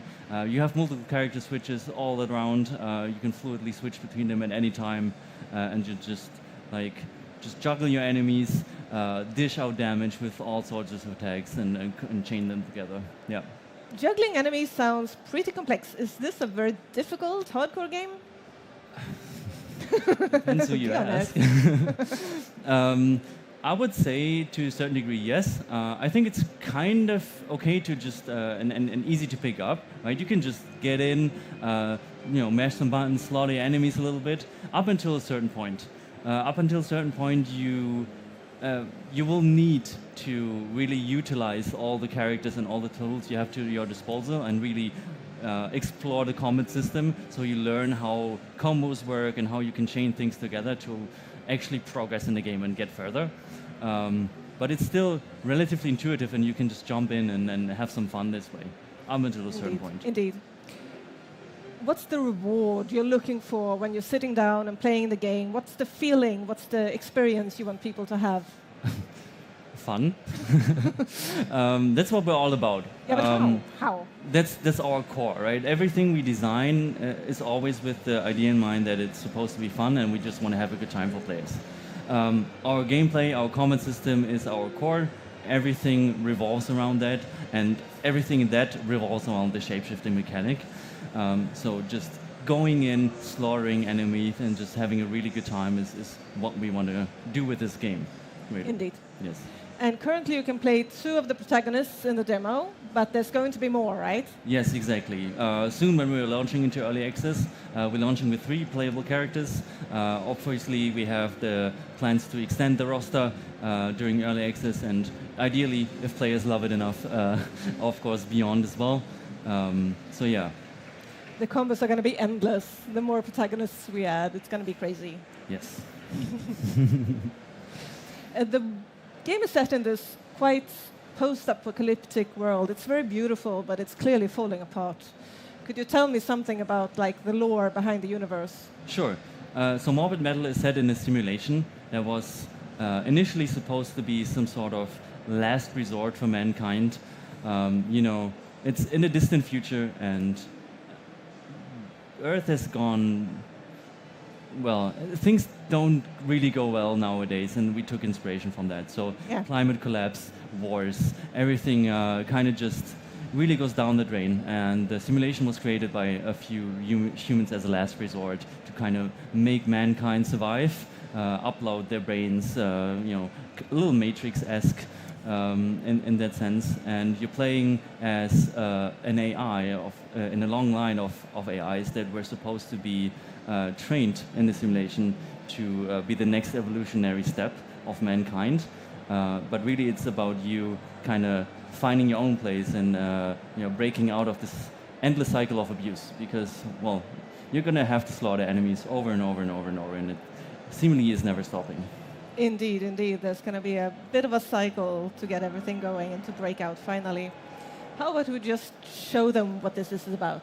Yeah, sure. Let me just jump in. We will just talk about it while we're playing.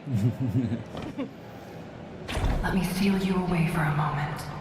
We're far from him, so make yourself at home. Ready to head back?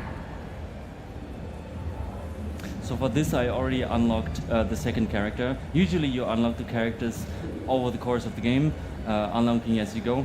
But for demonstration purposes here, I already unlocked the second character called Eku. Yeah, and we've completed the tutorial too. Yes, that too. We're currently playing with, Flux and then Echo now. And you can see how it works when you're switching fluently between the 2 characters in combat, depending on the situation, depending on what you want to do.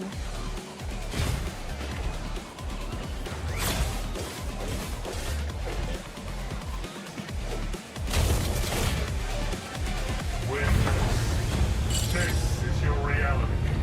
This is your future. Yeah, we're going to encounter some mysterious voices guiding us along as well, and egging us on. Could you tell us anything about them, or do you want to keep it secret? I don't want to spoil too much, but they're definitely intertwined with the idea of the simulation and the creation of it. They kind of are the reason why you're fighting here and what's going on. But the relationship with the player and how it evolves over time is I'll leave it up to the players to discover for themselves. Do you want to tell us anything about Flux? Yes, so Flux is the main character of the game, if you say so. It's the first character you can play with, and it's a little bit of a special one. So I've mentioned that you're playing as a the latest of a chain of AIs that were created. Previous iterations were not necessarily as successful in being worthy of being a successor for mankind, and thus Flux was the newest one. And Flux is a little bit special because Flux has the ability to shapeshift and is able to learn from past mistakes of previous iterations. And therefore is a little special and is really the new hope of the two characters, of Eden and the operator. Indeed. Learning from our mistakes and we are definitely taking... Excuse me? Learning from our mistakes and from the environment is going to be important. Also a big part of the game itself for players because, you're supposed to die. Let's be real, it's a roguelike. You're going to die over and over. But you're going to learn from your mistakes. You're going to also have meta progression upgrades and get stronger over the course of the game. However, of course, some progress is resetting. For example, routines. Right now, after each combat, you'll be able to choose a routine, which is basically a temporary upgrade that resets when you die. And for this one, I'm definitely going to take the ricochet projectiles because Flux has a skill where it can shoot nanoblades, which then can bounce to different enemies, which is kind of powerful. So definitely taking this one here.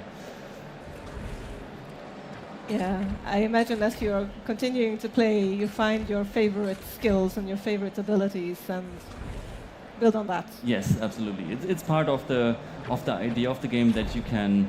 Okay, actually, just encountered an Eden's Blessing right away, which is crazy. That early, but it's really powerful. It lets you upgrade an already existing routine to the next level, making them even more powerful.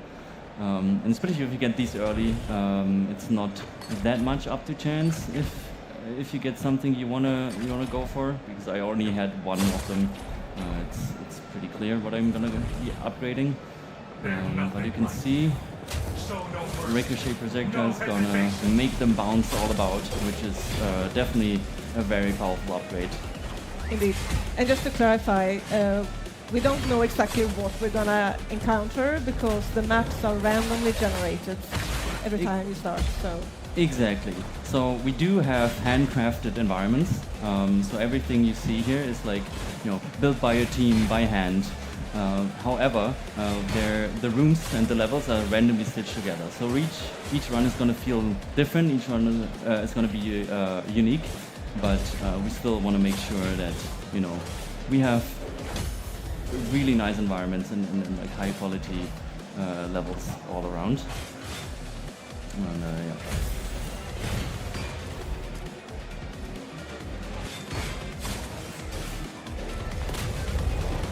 you really don't have a lot of health right now. Yeah. Are you going to be okay? Yeah, should be fine.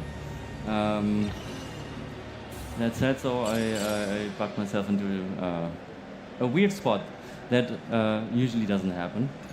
But I'm just going to restart real quick.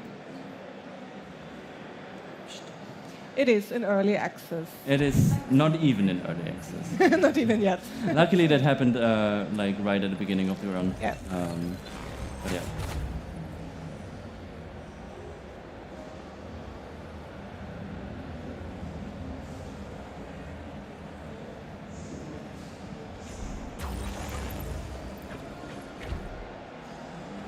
Learn from their mistakes. Don't repeat them.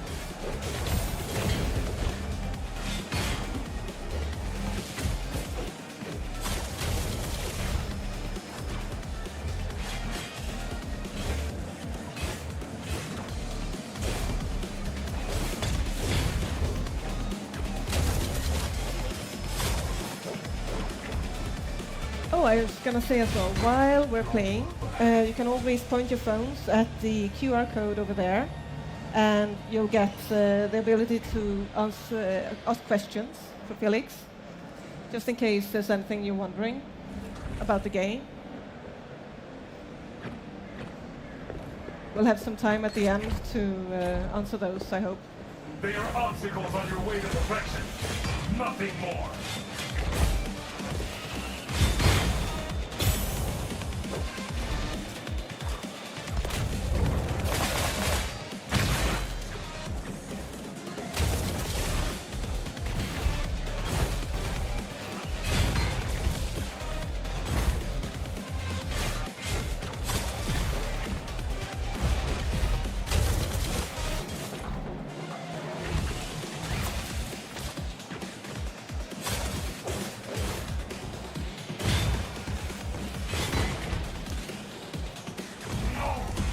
I hate these lasers, I'm not gonna lie. It's normal. It's a roguelike. We're supposed to die. You're supposed to die. Yeah. And also in this demo, we do not have any meta progression in there. So usually you get stronger over time and are supposed to, you know, find your ways as this AI, as it's learning and it's iterating. It's kind of like inspired by, you know, machine learning and how that usually takes a lot of iterations to, you know, become the useful version it is in the end. Indeed. We ended up in a weird place there as well. What's that? The void. Excuse me? We ended up in a bit of a weird place there when we died as well. Yeah, absolutely. As it's randomly generated, we also have procedure generation inside the rooms.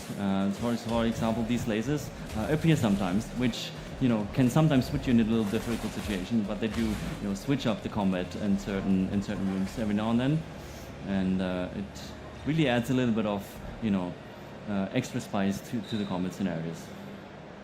Indeed.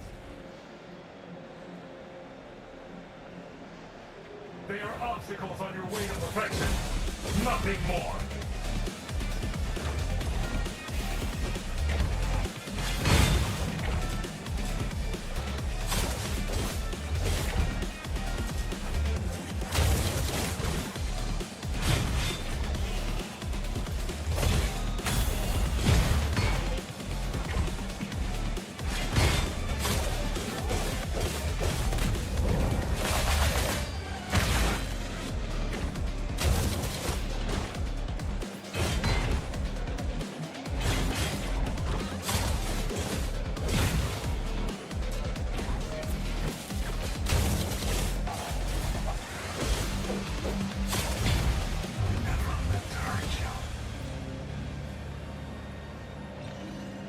Definitely taking Blink Amp here. It's a very powerful upgrade that lets you, you know, just deal major damage with your Blink Strike.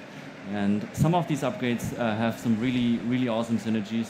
For example, we have another upgrade that upgrades the Blink Strike of Flux and gives you more charges, which allows you to just zip-zap around across the place, dishing out like really large damage. And it's what I'm kind of hoping for in the next upgrades. It's a really powerful, you know, way to play. So we'll see. Maybe I'm lucky. But as it's you know, chance-based, of course, it's a roguelike. It definitely, you know, depends on your luck sometimes and what you can get.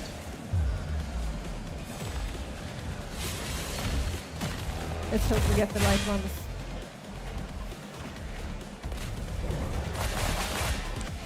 We have a question from Niels.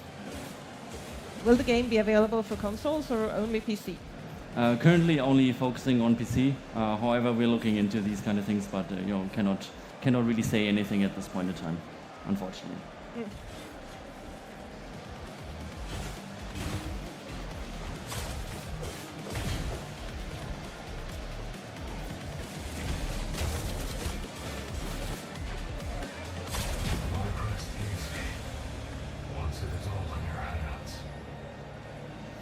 Ooh.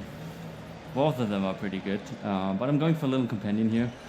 It's a little nice drone that helps me, you know, deal with all the enemies that are trying to kill me.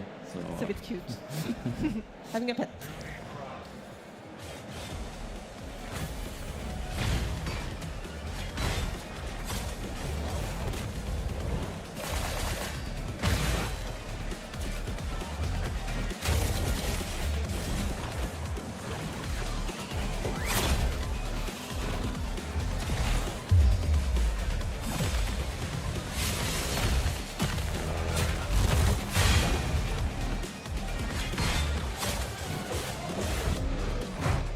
you tell us something a little bit about Echo? We talked about Flux before. What about Echo?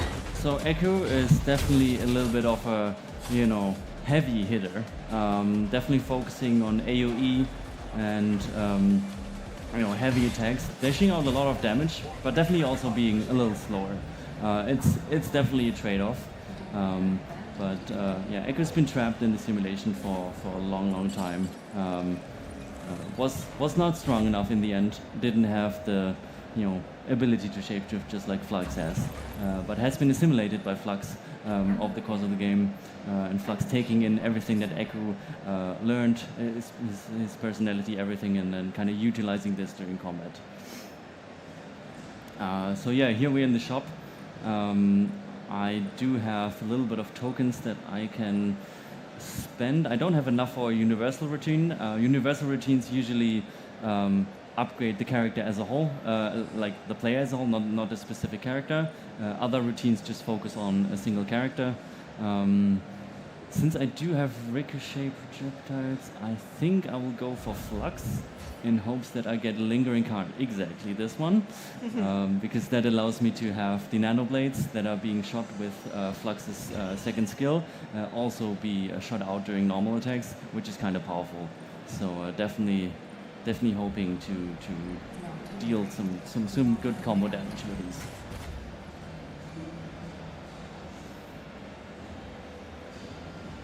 Where were you?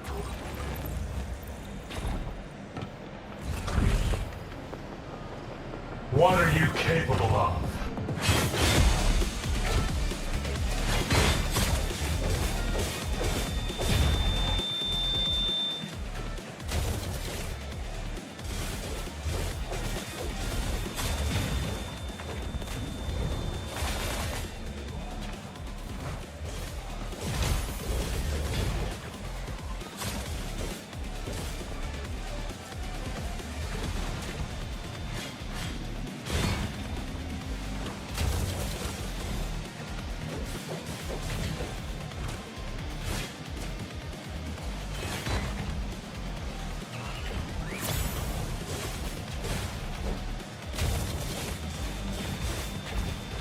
These Lingering Carnage nano blades actually also carry over to other melee characters. So for example, now Echo also has these nano blades that are spawning when attacking, which can be quite powerful, as all the characters have different attacks, different ways of dealing damage. They do definitely give a little bit of depth to the whole thing. Synergies that carry over from character to character, and really enhancing the combat, combo potential. Yeah, so you have to think a little bit as well, where you're going, where you want to go. Exactly. Yeah. Yes. Oh yeah, some health. I take that. Nice. Yeah, there are some secrets to find through Exactly. the maps. Yeah. Throughout the environment, we do have some secrets, some walls that you can destroy. Actually, because I made the game partly, I can show you one of them, for example, right here. Yay. And you can, sometimes you just find some extra resource. Sometimes you find even other cool stuff. We have the Eden's Blessing that I showed earlier. You can find them throughout the environments, also in secrets. Sometimes really powerful stuff. So it definitely is worthwhile, exploring your environments every now and then. It's tempting to just hack and slash and destroy as many robots as you want. Absolutely. Well, it's valid. It's valid. It's definitely fair to do that. It's a bit meditative, honestly, but it's also good to stop and explore sometimes. Absolutely.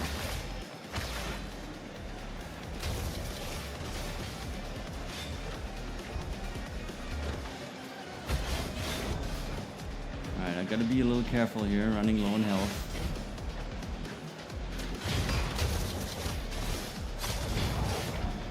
But as we know, if you die, that's just part of the game. It is part of the game. Yeah, I died quite a lot, and I'm not the best controller or gameplay player, so bear with me.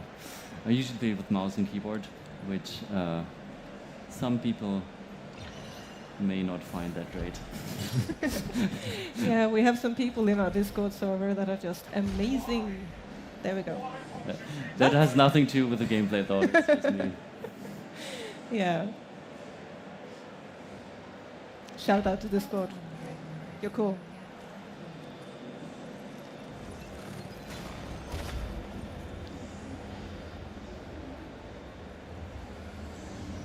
And if anyone watching in the audience wants to join and help us develop the game and give us feedback or try builds, etc., join our Discord.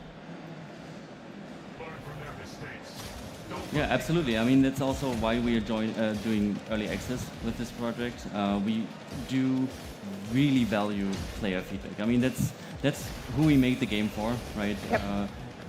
Fun is I mentioned fun is the most important part for us, and players should have a good time. And for that, we really need to hear what players like about the game, what they dislike, and we want to develop the game further together with the community during early access and really, make sure it ends up, the project players want and really have a good time. Oh no, it's the lasers again. I'm getting PTSD.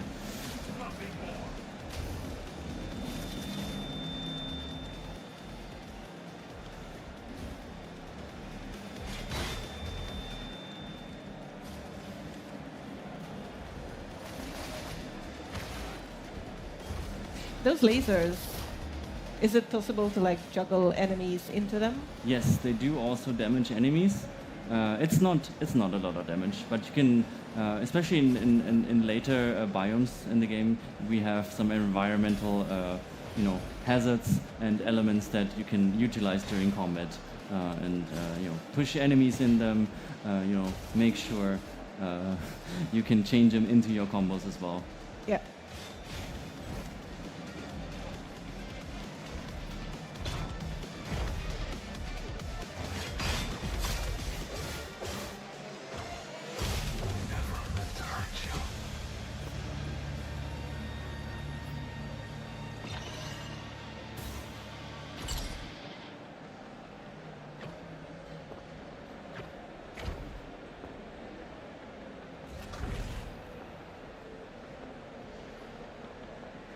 Okay, we have Devil's Bargains here.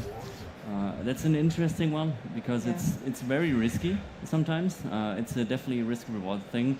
It gives you, for a limited amount of time, a really powerful benefit, but also a really, some downsides, as you can see. So, kind of thinking basically everything deals double damage because I'm already low HP anyway. I'm gonna die relatively easy right now. So I'm thinking, everything being 100% crit chance for me, but also for the enemies sounds good right now. Let's see if the backfires though. If we die, we die. If I die, I die. It'll be fast on the way there though. Let me witness a spectacle.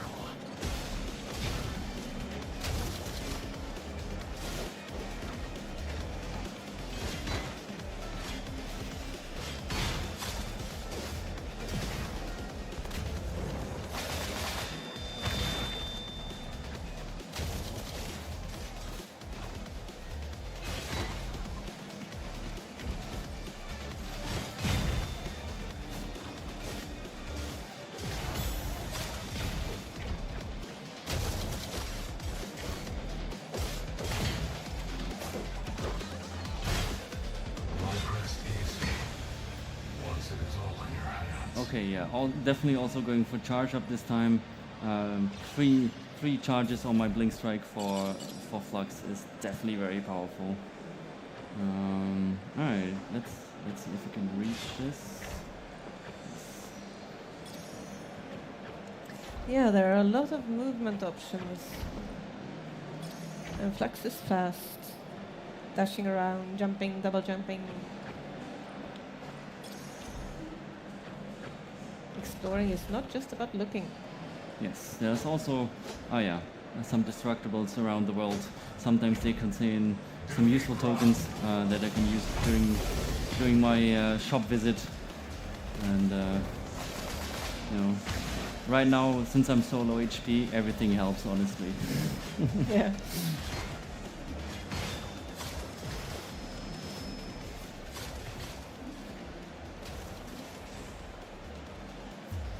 No. I was seeing it fly towards me. I was scared for my life.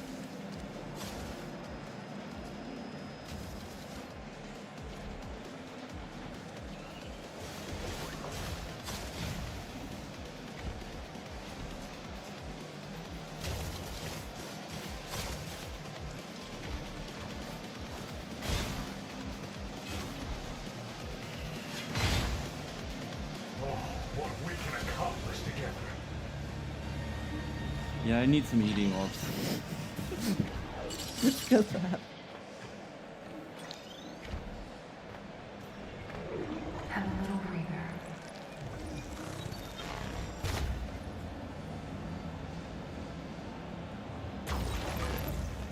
Prepare for reprieve. I might have just what you need. Okay, so I can't really see on my screen from here. It has 600 something tokens, so I definitely have some good money right now. So I'm thinking I can definitely afford to heal up a little bit. Yeah. And then also buy. Let's see what I get here.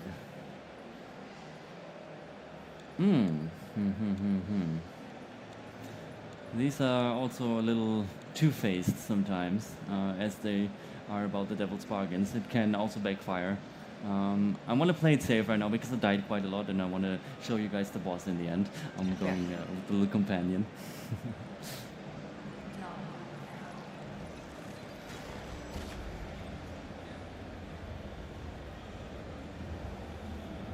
Where were you?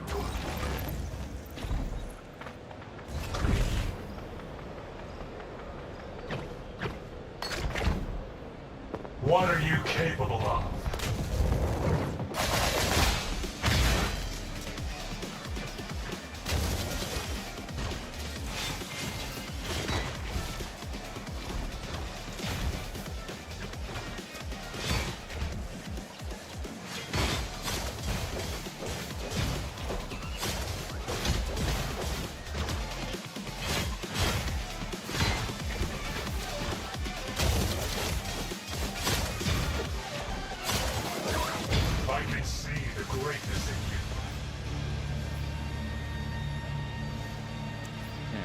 Upgrading the little companion.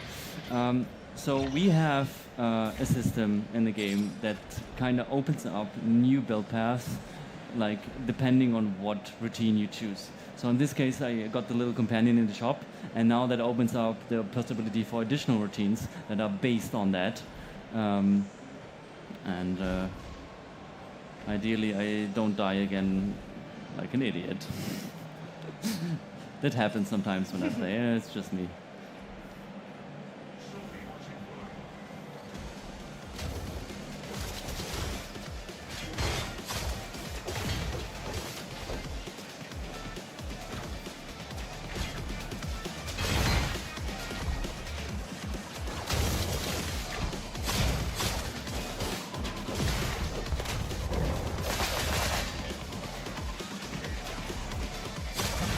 And I guess people are probably wondering, when are we going into early access? The answer to that is 2025 at the moment. Keep your eyes peeled on our social media channels for any more information.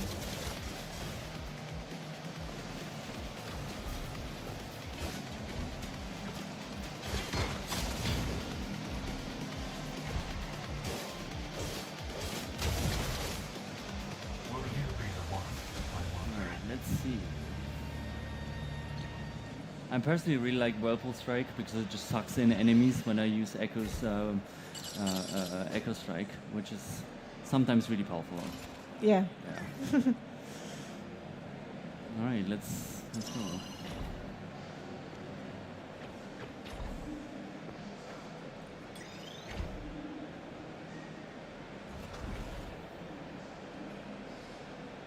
Oh, another chest. Nice.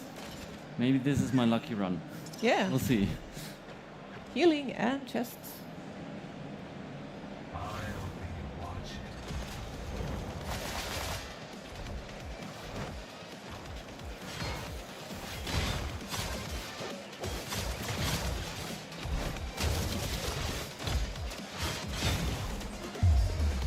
It's a really good combo, the Whirlpool Strike routine with Echo's ultimate ability, just bringing everybody together and just killing them with one huge strike. Yes. It's very satisfying to just charging with the Echo and blast everything to bits.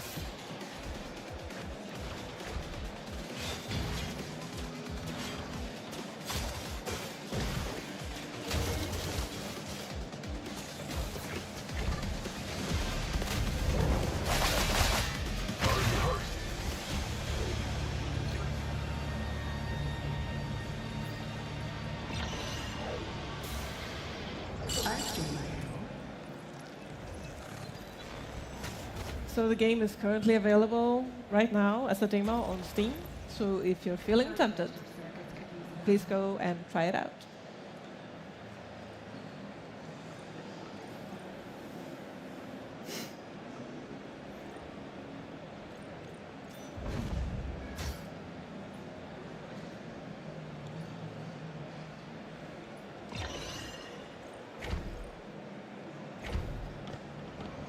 Be clever, be resilient, and be patient with him. How dare you obscure yourself?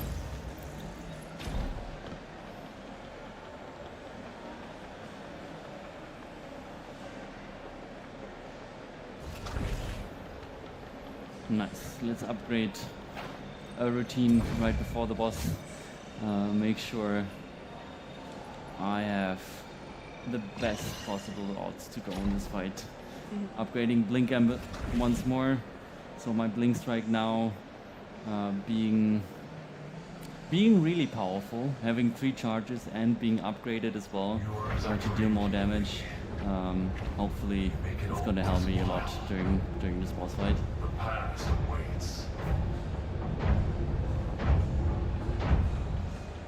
Well, you seem to be surviving this one. You seem to be surviving this one. Yeah.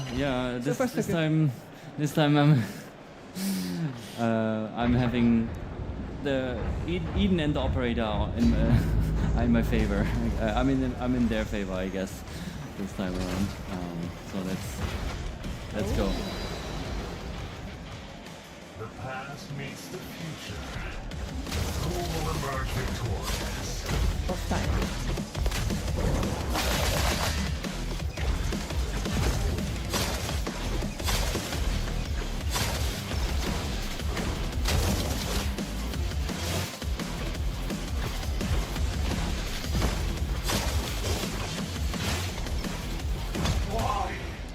Why won't you be? At least we got to show it. I had hope. Yeah. But yeah, that's part of a roguelike, right? You play, you die over and over, but you get further and further every time. Yeah. It's part of the game. Yep.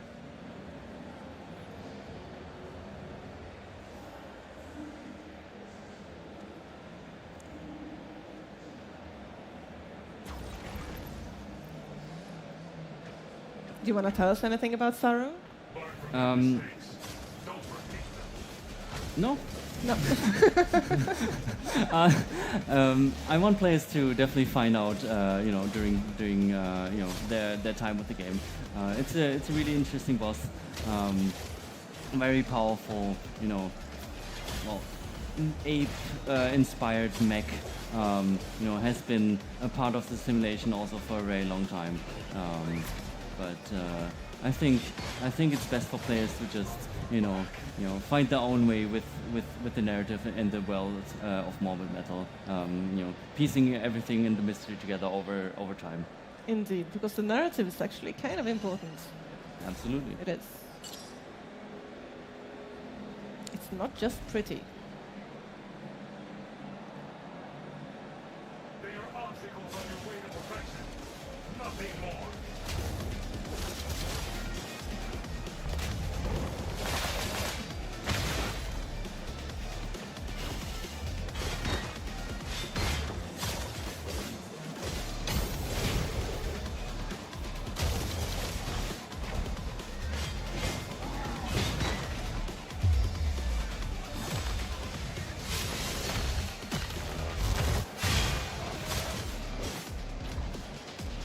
Okay. think we have showed about enough for now. Right. But we will be back tomorrow. Yes, exactly. And we'll talk a little bit more about your journey as an indie developer into what it has become. Yes, exactly. It's been a wild ride the past years. Yeah, happy to talk about that. Yeah. Thank you everyone for watching. It's been amazing to have you here. Thank you. I'm just going to check quickly if anyone has any questions. Oh yeah, there are actually a few questions. Sorry. Yeah, okay, we can answer. Good. Okay.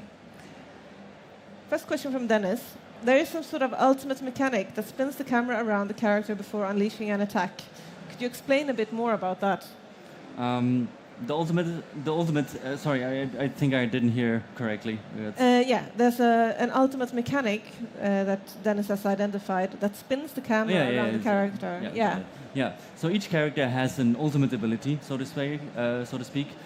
This ability needs to be charged up. So just like any other ability in the game, it also has a cooldown. But in order to be able to use it, you have to really, get some combos going. So the better your combos are, the higher your style score is, but also the faster and easier you can charge up your special abilities and then using them. These are very powerful, abilities that deal a lot of damage and have a really big impact on the fight. But of course, a little bit of a longer cooldown, and you have to make sure you utilize all your combat tools to charge them up beforehand. Yeah. We have another question about what movies and music inspired you to create this game. First of all, I'm going to have to say that the music of the game is going to have its own panel actually on the Saturday. If you want to come and look and listen to the music and everything that's been done with Blue Stali and everything. Yeah, so the music is definitely, it's a very fast-paced game, right? It's action-packed, it's, very visceral, and the music definitely is supposed to help carry this feeling to the player, right? We want to push the player forward. We want it to be exhilarating and just really adrenaline rushed, and the music really. I think takes that with some really cool guitarists, some electronic glitchy beats in there, and just kind of like getting like this kind of like dark metal techno vibe all mixed together that really pushes the player to the max. We have one more question. Alex has identified a greenish glowing ninja-like player protagonists in the trailers, and they're wondering what the other characters for the game will be like. So in early access, we're launching with 3 characters. Right now, this demo has 2, and you just seen Echo and Echo and Flux. But for early access, we also have the plans to release with Vector. Vector, I'm not going to spoil too much, but Vector is a shuriken throwing ninja-esque character. It's ranged. It's a ranged character, and it's definitely there to crowd control and chain combos together. Here's one from Yarak, a good question. What's the end game content or the motivation to continue playing the game? Well, we definitely have a wide array of upgrades that the players are going to unlock over the course of the game with different waves of meta progression, unlocking characters, upgrading, of course, the characters themselves, but also other parts. Something we call the neural nexus, for example. We incrementally increase the power level of the player, unlock new mechanics over time that really make you a big powerhouse in the end. And of course, we are adding biomes over the course of the game, and in the end, you're ultimately facing, one of the evil creators of the simulation, and uncovering the real mystery about the simulation. Okay, I'm getting told off. We have to quit now. Sorry, Felix. Okay. Sorry, everyone. I wish I could answer your questions. You could come up and ask us after the show, maybe, okay? Okay, thanks, everyone. Thank you. Thank you. Thanks. Welcome to this first ever live episode of the Echoes of History podcast, a Ubisoft podcast brought to you by History Hit. I'm Matt Lewis. I'm Holly Nielsen, and we are joined by Matt Cook, who is the senior writer of Anno 117 Pax Romana. Thank you so much for talking to us, Matt. Oh, yeah, it's a great privilege to be here. I'm very happy to be here. We were trying to think of a first question to ask you to kick this off, and I thought, let's just go with this one. How often do you think about the Roman Empire? Yeah, I mean, yeah, that whole trend cropped up midway through our project, so it was great for us, really. That so we'd already long begun when that kind of came in, but I think it's kind of true, definitely, of a lot of team members. Yeah. So there must be so many things that influence the decisions behind what setting to pick for an Anno game. And why do you think this moment in history works particularly well? Yeah, so I was kind of there from the outset on this project, and we knew we had to find the next Anno, and of course we consulted a lot of player surveys. That was very important to us to see what the fans wanted. And always at the top was Roman setting, and I think it was just overdue. But yeah, we also knew that we had to find a precise take on that setting, because it's a crowded kind of field when it comes to that. That's the Roman setting. There's a lot of games out there that are wanting to do Rome, so we had to find our own little path through it. And Rome is an iconic setting, which is why so many people want a game set there.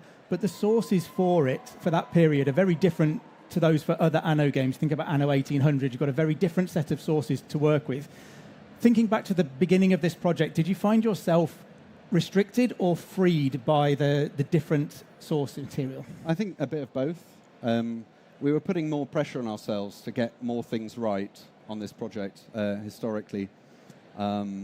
Just paying more attention to the context of the world, and where players find themselves when they play the game. And I think much more so than in 1800. It was only at the end of 1800 where we started to do things like Land of Lions, where we just wanted to give more assurance to the player about where they were and who they were.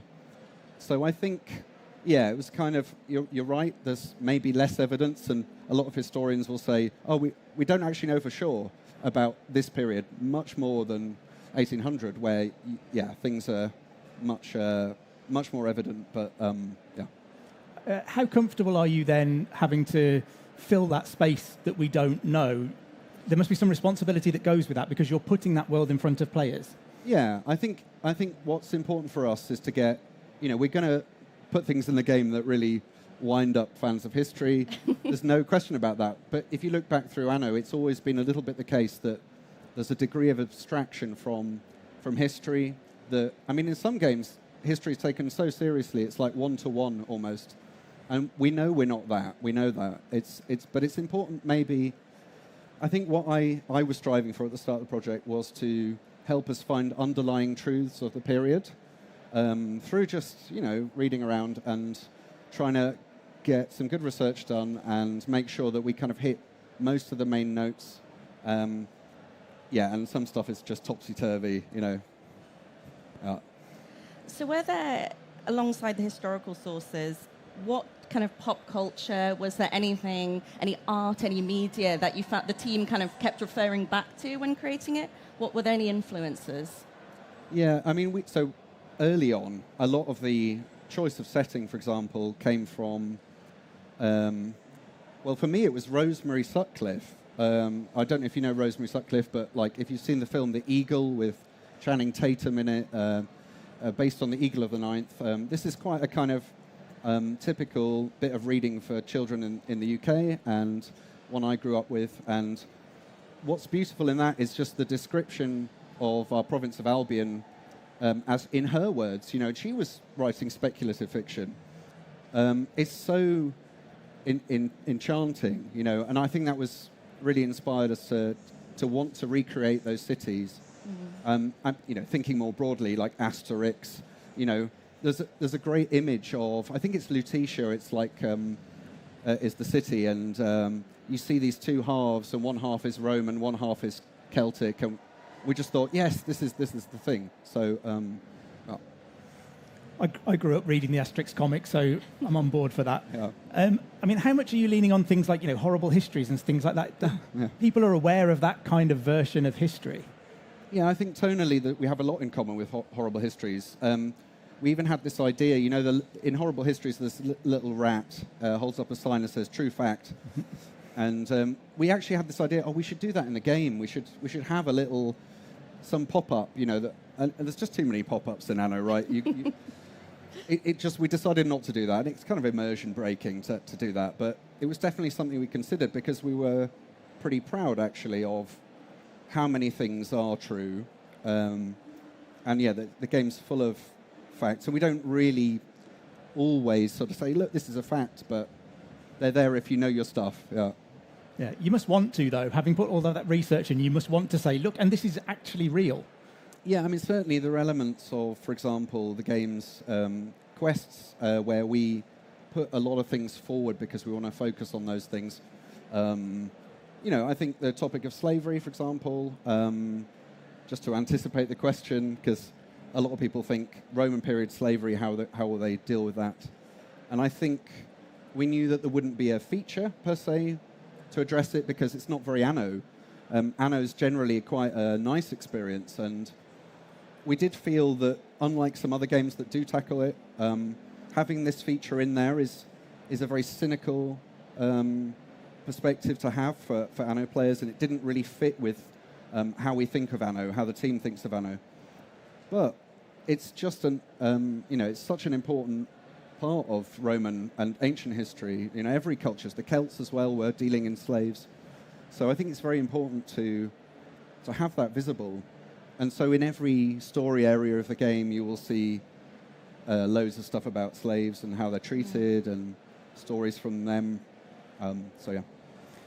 And are there historians that the team were leaning on? Were you particularly reading anybody's work and passing the books around the office to get a better grip on Roman history? Yeah, for sure. I think I think of Mary Beard straight away because she's written some chapters. I think in SPQR mainly there were these chapters about the frontier and frontier life, and Rome away from Rome, and just helping us to imagine what it's like when Roman culture collides with Celtic culture, and that conflict actually between Roman and Celtic, or in fact any other province in the Roman Empire that's far away from the heart, how that actually is, and how it feels, and how we could imagine it for players, and yeah, that was a lot of fun. Yeah.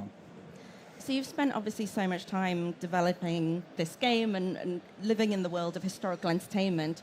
Do you now find yourself viewing other bits of historical entertainment differently now that you've kind of gone through this process? Yeah, I mean, if anything, I'm less harsh as a critic of historical-based things that aren't entirely committing to the idea of history, because it is difficult to strike a balance between what you're trying to achieve as a fiction. In the end, we're trying to make fiction much more than we're trying to address the history, but we also like to research around and make sure that we include everything that we can to get the history in. Yeah. And when players start the game, they're able to choose between governing two different regions, Latium and Albion. Were there kind of real-world inspirations for those two different regions? Yeah, absolutely. I think Latium... So we know Pompeii and Herculaneum are the best preserved examples of cities in Italian culture, so from the Roman period. And I think on that basis, really important to kind of draw attention to that part of the world. And also it's very beautiful, the Amalfi Coast and Capri and Bay of Naples. So for Latium, that was really the main inspiration. And also very important, like the spotlight, you might notice in the game there's no real reference to Rome. It's Rome itself is not really present in the game. And the reason for that is that it's like the center of a solar system. So that's where the Emperor sits. It's brighter than the sun somehow, and the provinces are like planetary bodies orbiting that. And we want players to also be able to build cities that rival Rome, not just to kind of recreate what Rome is like based on the floor plans, but to actually experience building up these provinces and to know what it's like in the kind of lesser known parts of the empire. And how much was Albion based on kind of Roman descriptions of what places like Britain were like? You know, are you taking what the Romans thought Albion was like and creating a world like that? Yes, I think so. Latium's on the surface. Latium is very, very pleasant and serene and calm, but there's a kind of ugly undercurrent to it, which you hopefully will encounter with a lot of the game's characters and the pirates we have. We call them raiders for this game. But you'll see that kind of seedy underside to it. Whereas in Albion, it's kind of the reverse. On the surface of it, it's all of the myths that the Romans tell each other about that place.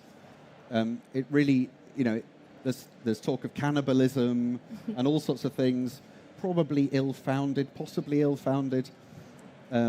Terrible stories of beasts and what lies beyond the last ocean, But actually, they're very warm and nice people, and also very smart and sophisticated people when you do meet them.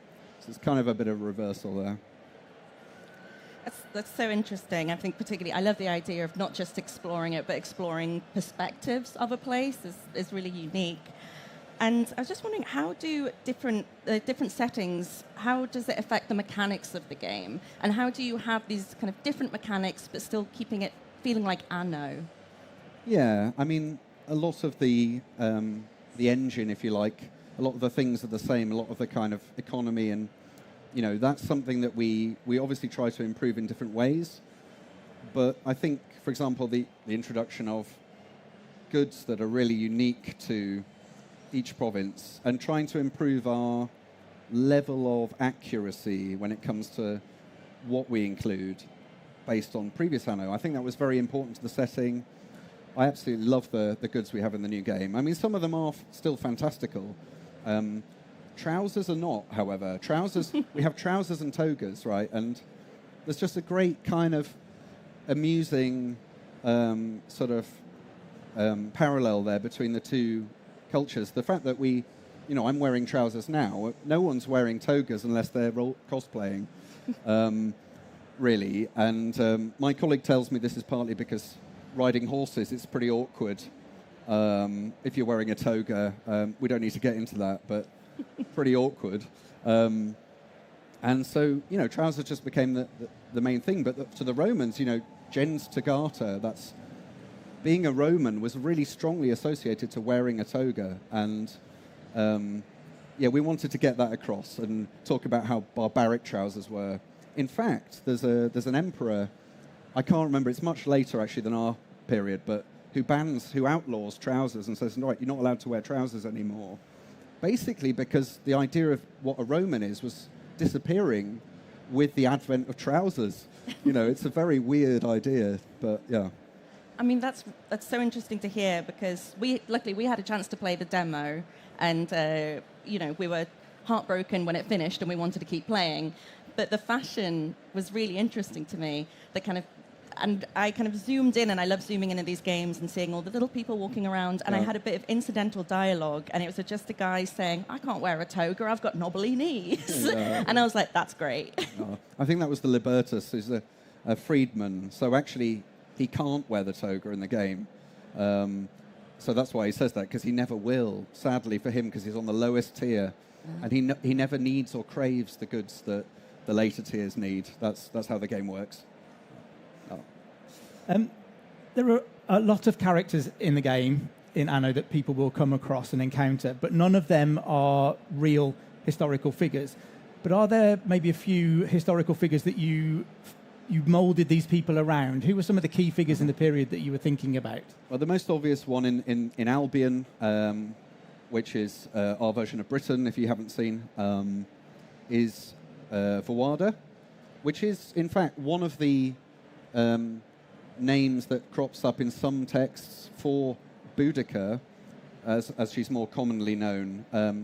Essentially, the antithesis of the Roman conquest in Britain, trying to strike out against Romans, burning Cirencester, and so on, mainly because of terrible injustices, which we deal with slightly differently in our game because it's a more rose-tinted view, and we don't deal with, for example, some of the worst crimes that she suffers.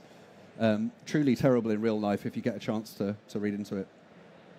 But we have this character she can be, to some degree, pacified, but you basically have to do a lot of Celtic centric things in order to get any change out of her at all.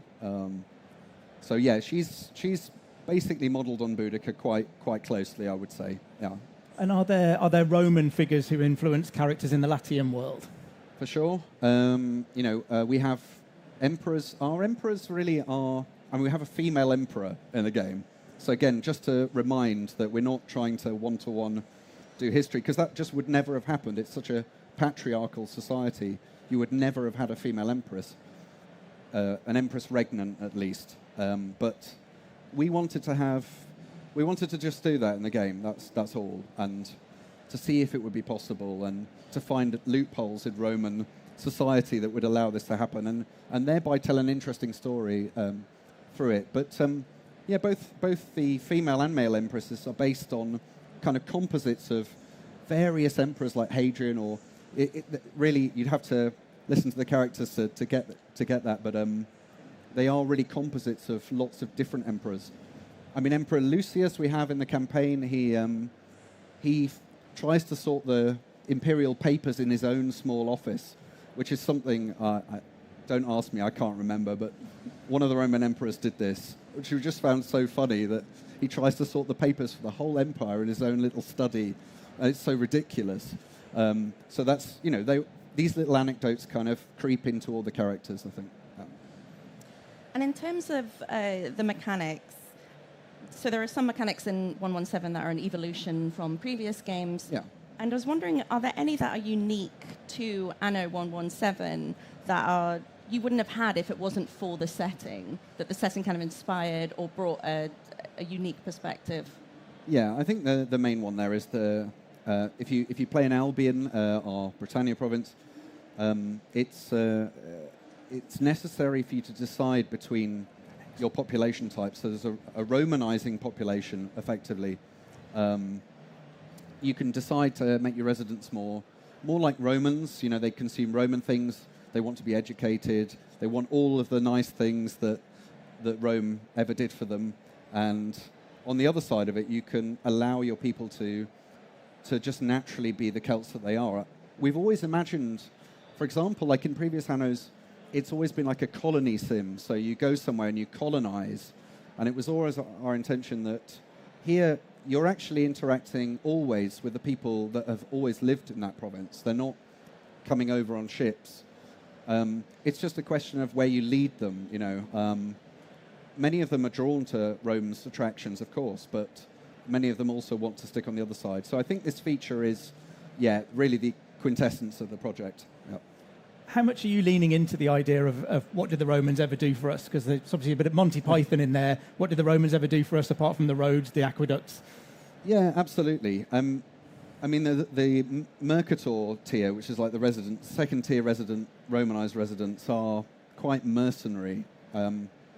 They're nice in their own way. Everybody's got nice traits as well, but I always find them a bit kind of, they're after the, all of the nice stuff that Rome can bring them, the kind of, this kind of stuff and the money stuff. So I think it's, I think in general that we try to, also with the nobles, I mean, that's the tier above. So while there's a sort of mercenary aspect to the Mercators, the nobles tier, they're more interested in a career, potentially, back in Rome.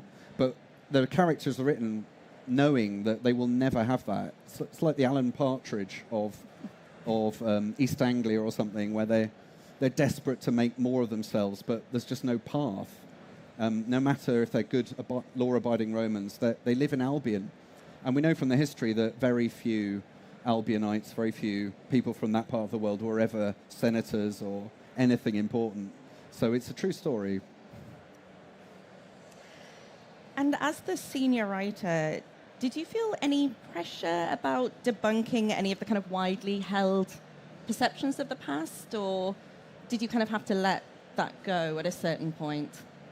Yeah, to a certain degree. I think our function within the studio is as a relatively new part and pillar of Anno, is to encourage others to spend a bit more time with the history and to invest a bit more into, especially the design department, you know, working together, collaborating.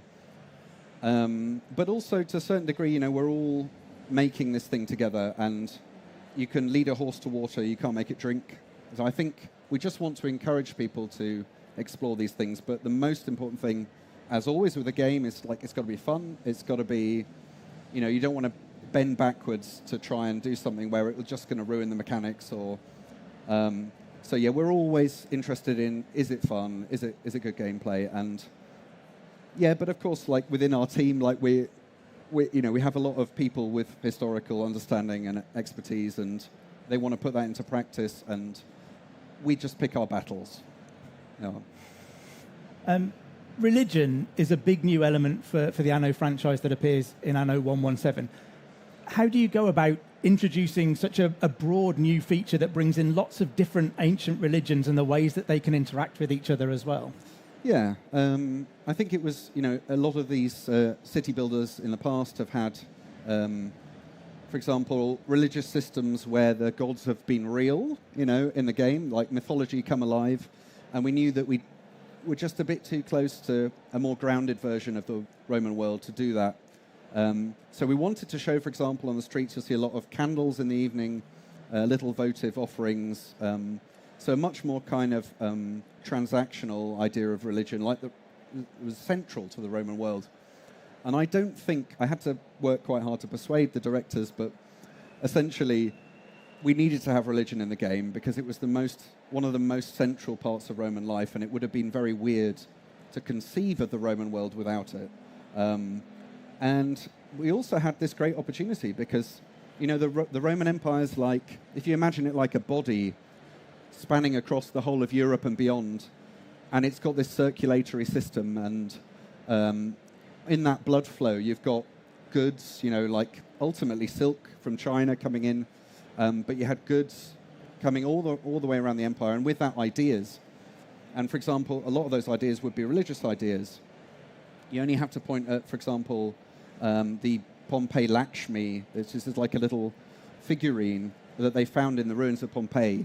This is like 79 AD, so before our setting. And this figure is, you know, Lakshmi, if you know your Hindu religion. It's called that just because it's a female figurine in a specific pose like this that's just very, you know, it smacks of India. You look at it right away and you think, well, this is just like something you could find now in India somewhere. And that was the power of empire, that these things traveled around. I also think of the pepper pots that are found in Northumbria. I always think that's amazing, that pepper would have traveled all the way from India, where the Romans had kind of ship routes, you know, indirectly probably, you know, passing from one ship to another, gradually making their way all the way to Northumbria so that people could have pepper to put on their food. I can't imagine, I know it's dried, but I can't imagine it would have been the freshest dried, if that makes sense. Yeah. Yeah. But it got there somehow. And so you have this as part of the religion, you kind of talk about how religion and economy and all of this is mixing in this world. And obviously the economy is a huge part of the game, it's a huge part of the Anno series. So how easy was it? Did the Roman economy lend itself well to being turned into a game mechanic, being turned into the Anno game? I think Anno's got some interesting economic rules that are pervasive. You know, they cross. One of them, for example, is that society's kind of an inverted pyramid. It's topsy-turvy. So the smallest number of people are at the bottom, even though they're like actually the masses in the Roman world. So we found a way to kind of tell that story, because in the game, the amount of workforce you derive diminishes proportionally to the volume of the residents. So the patricians actually have the most residents, which is weird. It doesn't make sense, but that's just Anno. But I always imagined, actually, myself, that the amount of workforce that's derived from that is actually correctly a pyramid, and that means that the rest of them must be made up of household slaves, for example, or something like that. But you can fill it in with your own imagination. Basically, there are definitely things where we have to take liberties, and that's mainly because we don't want to destroy the core loop of the game. It's great, you know. I think it's hard to completely overhaul that. But what you talked about the Roman economy being this long chain of goods that arrive from different places and move around the empire, that must lend itself quite well to the Anno idea, though, that there's this kind of linear production method. You have to create this so that you can create that, and you have to keep that flow of goods and that chain going. And the Roman Empire is doing that on almost a global continental scale. But in the game, you need to do that on a town level. For sure. Actually, it's yeah. I mean, that part of it lends itself very well. And in fact, for example, if you export goods, very interesting things start to happen. So if you take wine to the provinces, it has different statistical attributes that it would when consumed at home. For example, cheese is more fascinating to Romans than they care to admit. And we give them statistical benefits if you import it. So there's a great incentive if you're playing Anno to import goods, because it has huge benefits on top of the fact that you're supplying your citizens, etc. But it's perceived differently. These goods are seen differently depending on where you are. I'm probably getting more and more invested in the game because cheese is very important to me as well. Yeah. And talking about things that are important to us, wine. So you mentioned, of course, when we've been talking in the past about wine in Britain. And if you could talk a bit about that, because I thought that was so interesting. Yeah. So, like I said, you can produce things in different areas of the game, and of course, wine isn't an exception, because of course you expect viticulture to be in Latium mainly, but you can make wine if you really want to, and you have the right tech in the game. You can start to produce wine in Britain, but it's about half as good. Nasty sour wine. I think the Romans called it posca, wine that kind of vinegars easily. Yeah. Some things don't change. Well, shouldn't say that when there's British wine producers listening. You did touch on slavery a little bit earlier. I just wanted to come back to that because I wondered how big a decision it was for you, having introduced religion and so many other aspects of the Roman world and kind of built the new mechanics for that.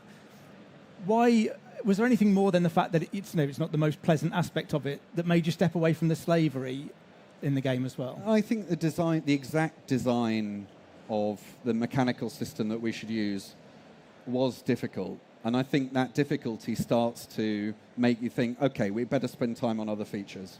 That's mainly the thing. Yeah. And so, just for kind of a development standpoint, you're talking about all these decisions being made. So how does that actually work in development? Obviously, you're a writer. I assume you have a writing team. How do all the different parts work? Yeah, I mean, I think writers normally sit in on most features. So we try to find ways to enhance the storytelling in every feature. Anno's a game with many complex features, and they're all vehicles for telling stories ultimately, and right down to the items that we have. We think very carefully about who they are and what they're named. And I really love the item system, for example, because my colleague Keelan put a lot of time into researching historical figures, and if you look closely, you should be able to match the people in the game to the corresponding historical figure. And they're so funny, like these little references. So I think, in every feature we try to, if we can, to have an influence to affect them. But sometimes, it doesn't make sense necessarily to get involved. Modular ships. We have great modular ships in the game. A massive amount of fun, but the amount of narrative there isn't huge. So we avoid that, for example. Yeah. Holly mentioned earlier that if you zoom in, you can kind of hear little conversations, little snippets of what people are saying kind of in the street as they pass each other. How much thought and work goes into that? I mean, are you creating huge amounts of scripts, lots of one-liners that you can dot around? How does that work to make it feel realistic when you're listening? Yeah, among the writers, it makes up at least 50% of the whole project to come up with essentially the dialogue. And in every single line, we're trying to squeeze as much juice out of it as we can, and often that will mean trying to find out what is telling something about the world, how can we forward the setting, how can we forward the story. So I think, yeah, if you listen out in the town, you should hear what we call murmur, which is just random residents talking about their lives. We love doing that stuff, and hopefully you find it funny. Hopefully you find it insightful. Especially on the multicultural topic, I think all of the residents have something to say about their sense of place. Like, how do they feel about the world they're in? As I mentioned previously, we have this Romanization mechanic where you can choose to upgrade in Albion between a more Roman or more Celtic resident. But there's also a tier beneath that, which is like the lowest tier. And the characterization of the Wader, as they're called, is just that they're not sure about what world they're going to be in the future. They've come out of a tribe, they're not sure if they want to be Roman or not, and there's this kind of indecision about them. So we try to attend to every character in that way and forward them through this audio. Yeah. That's really fantastic to hear this kind of... I feel like games like this are really wonderful for displaying macro history, these kind of big moments in history, the Roman Empire, all of this, and then also the micro history, represented by the murmur, represented by all of this stuff. And it just works really well because you're physically zooming in and seeing these lives.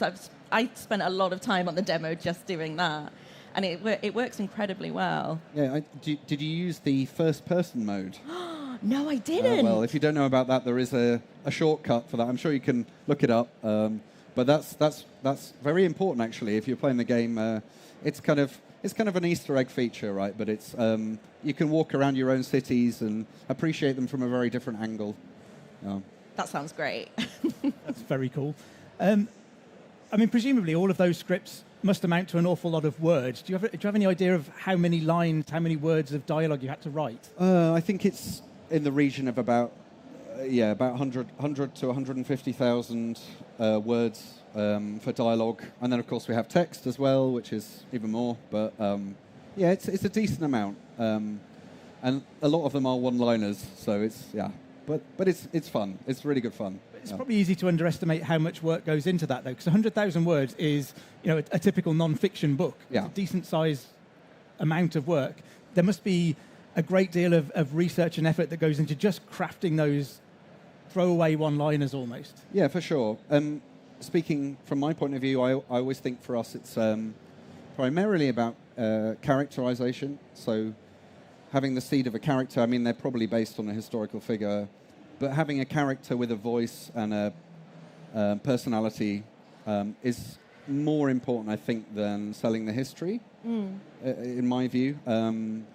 Because you want people to connect with those characters. And I think that's where we start every single character in the game. And then, of course, the history inevitably gets swept into that character and their voice and everything. Yeah. And we've spoken a little bit about the food, the cheese and the wine.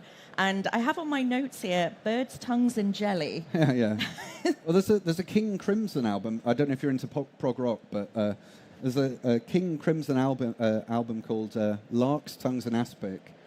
I think from the 1970s. Sounds like a big tangent here, but basically we needed the idea of excess in the game, like Roman excess, especially for the latter classes. The patrician especially is really into new fashions, odd things, and they sort of hold their nose as they eat them, but to be seen eating this stuff is very important. And I'm sure there'll be loads of this in the future if we ever do any more stuff. I'm sure we will. But, for example, inspiration for this came from things like Romans drinking blue drinks, having blue-themed dinners for themselves, that kind of sense of excess, decadence. I think it only comes with the sort of society that the Romans managed to establish for themselves in this era of great comfort and, relative peace. And that's what we really liked about this setting in the end, is just that it allowed us to really explore the kind of roses, petals falling from the ceiling and things like that. Yeah.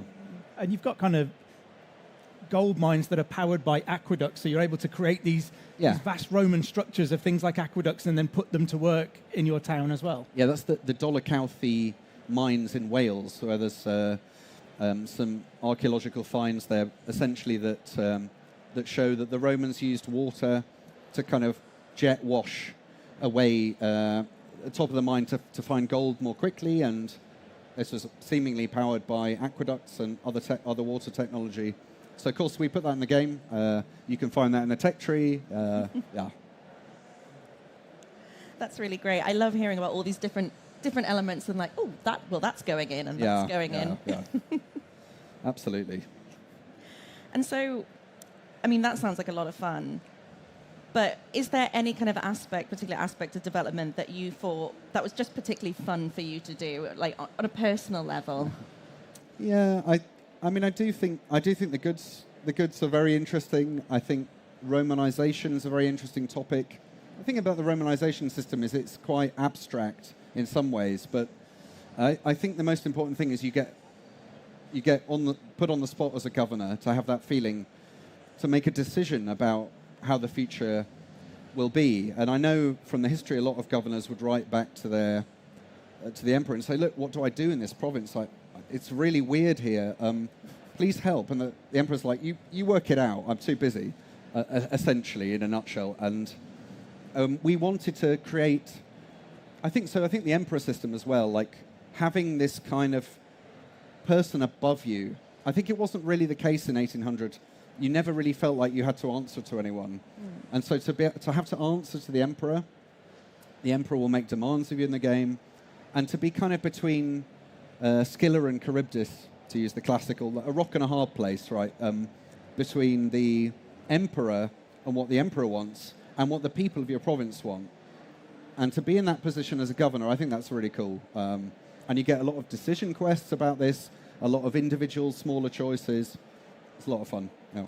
And reflects the genuine history. You know, on Echoes, we've been exploring how the Roman Empire worked and what would be expected of a governor. And one of the things is you govern. You know, the emperor's appointed you. You go away and govern. Don't come asking me every single question.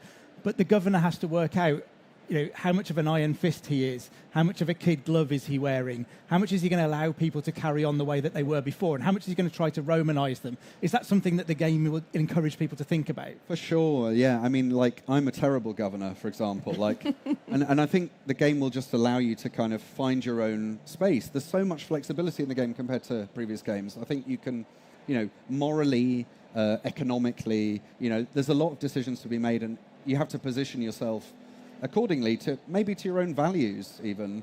And I think that's exactly what Roman governors did. Some of them morally completely bankrupt, you know, embezzling all of the taxes and all of that stuff. So I think, I mean, you can do that. The emperor will quite often demand money from you, for example, and you can decline. You can routinely embezzle. So, sounds great.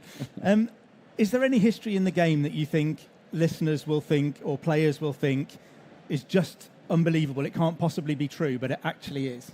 Yeah, I mean, in the campaign we have. So, I mean, look, I wasn't there, but Emperor Claudius supposedly had an elephant in Britain and rode it around as part of the victory parade. And that's something we have in our campaign story, spoiler. But essentially, we wanted to have that because I think it's not just a superficial thing, like here's a sensational bit of history. It really is there to show, again, like, I mean, elephants are from North Africa, and the Roman Empire is a Mediterranean empire. It's not a Northern European empire. So these things were quite normal, and Britain is not. Britain's the weirdest place in the world, and yet they brought an elephant there.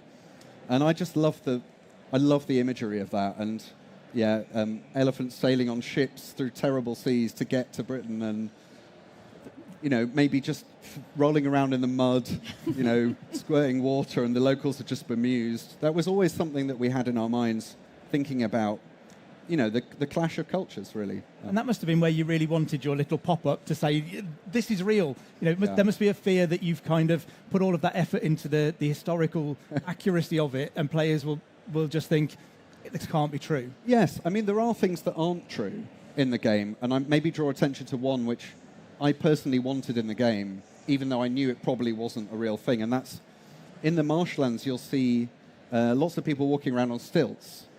We don't know if people did that. We have no way of knowing. I mean, I just read the ramblings of a farmer somewhere on the internet who said, "Oh, I bet the Romans rode around in the Norfolk Fens on stilts. That would have been the obvious thing to do." And I just had this image seared into my mind, and then we knew we had to do it in the game, and I think it's fine. Sounds great. Yeah. I mean, you may have answered this with the wonderful elephant anecdote, but I know as game writers, you like to sneak the odd little thing in there. So did you put in any Easter eggs into the game that you can talk about? Yes, I mean, maybe actually not something from the writing team, but we have a lovely theatre in the game, so you can build a theatre at some point. And if you are in that first-person mode we talked about, you can position yourself correctly and look into the theatre, and inside you will see a very famous event from Roman history playing out on the stage in front of you using our lovely feedback units. So keep an eye out for that. Absolutely. Oh, also, because you mentioned Monty Python, you can play as a character called Bigus Discus, if you like. Perfect. It's one of the name-generated names. I knew there was going to be a Python reference in there. There had to be. Yeah. Wonderful. Is there anything in particular that you would hope the people who've joined us here today, people who've been playing the demo, people who will eventually play the game, listeners to this podcast, is there anything that you will hope that they will take away from the game, either in terms of the history and or the gameplay? Yeah, I hope I've done enough to sufficiently distance us from real history to also say, look, we want to inspire people with the history. There's no question about it. We're desperate for people to find all the references if they can. But also just maybe as a starting point is what we really hope for, to explore the real history a lot further and get into it, because it is, history at the end is a discussion, and it's not a set thing. One interesting thing that happened in the project is that so our Latium setting has this basis in Pompeii, and we wanted to have a kind of Pompeian feeling, including the Vesuvius eruption and the aftermath of that. And so what we did was we wanted players to recapitulate that, going back under the shadow of the volcano and finding themselves in this slightly creepy atmosphere. And then we saw very recently there was a BBC article about just that what we'd imagined, and it was just guesswork, was also true, because of course people did go back after the eruption, and that's a weird thought. I mean, what would they have felt going back to the ruins of Pompeii, trying to build up a life there with all that's around them? It was just a fascinating thought. Well, I mean, you'll be delighted then to know that there is a perfect podcast for anyone who would like to learn a little bit more about the history behind some video games. Echoes of History is brought to you by Ubisoft and History Hit. And we focus on Assassin's Creed a lot, but we're also delighted to be talking about Anno a lot in the build-up to Anno coming out. So thank you so much for joining us, Matt. It's been absolutely fascinating to get under the skin of the game a little bit more and find out how it came to be. Yeah, it's an immense privilege. Thank you so much. And thanks everyone who's here as well in the audience. Yeah, thank you so much, Matt. Thank you very much. Cheers. Thank you.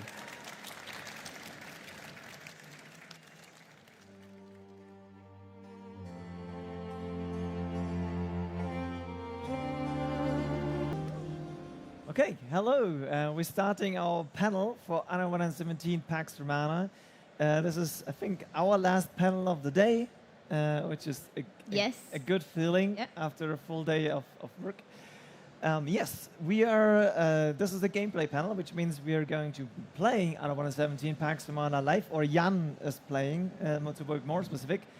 I'm Oliver, I'm the community developer, and the rough plan for the next 45 minutes is roughly 30 minutes of gameplay, and then we have a scheduled 15 minutes for a Q&A. So for you here in the audience, if you have questions, you can scan these QR codes on these sides, which will bring you to Slido. I have that here on my tablet, and the questions will appear for me. I'll pick them for that 15-minute segment later. You can post questions whenever you want during the duration of our presentation, essentially. So this is completely up to you.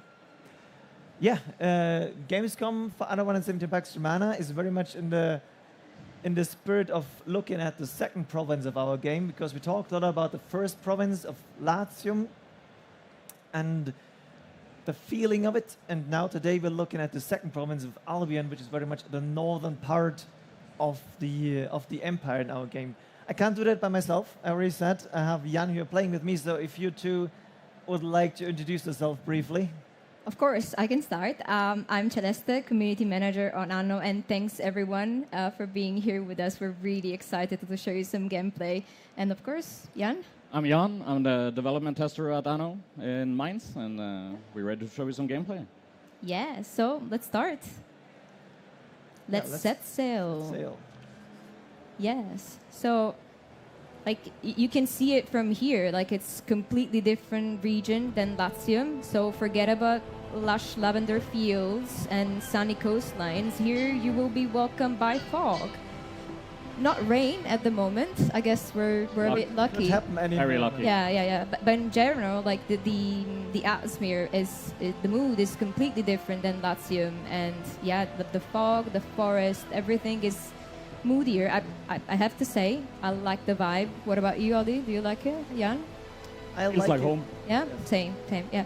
And here you can see right on the right, indeed, that's a new biome. Oh, the rain has arrived. Yes, looks great. A bit swampy. That's where all the fog is coming from, it seems. But as unfamiliar it might be for you, it's not that unfamiliar for the local population that you will meet in Albion. And here you can see, for example, little, like these are the Celts. This is the eel grabber.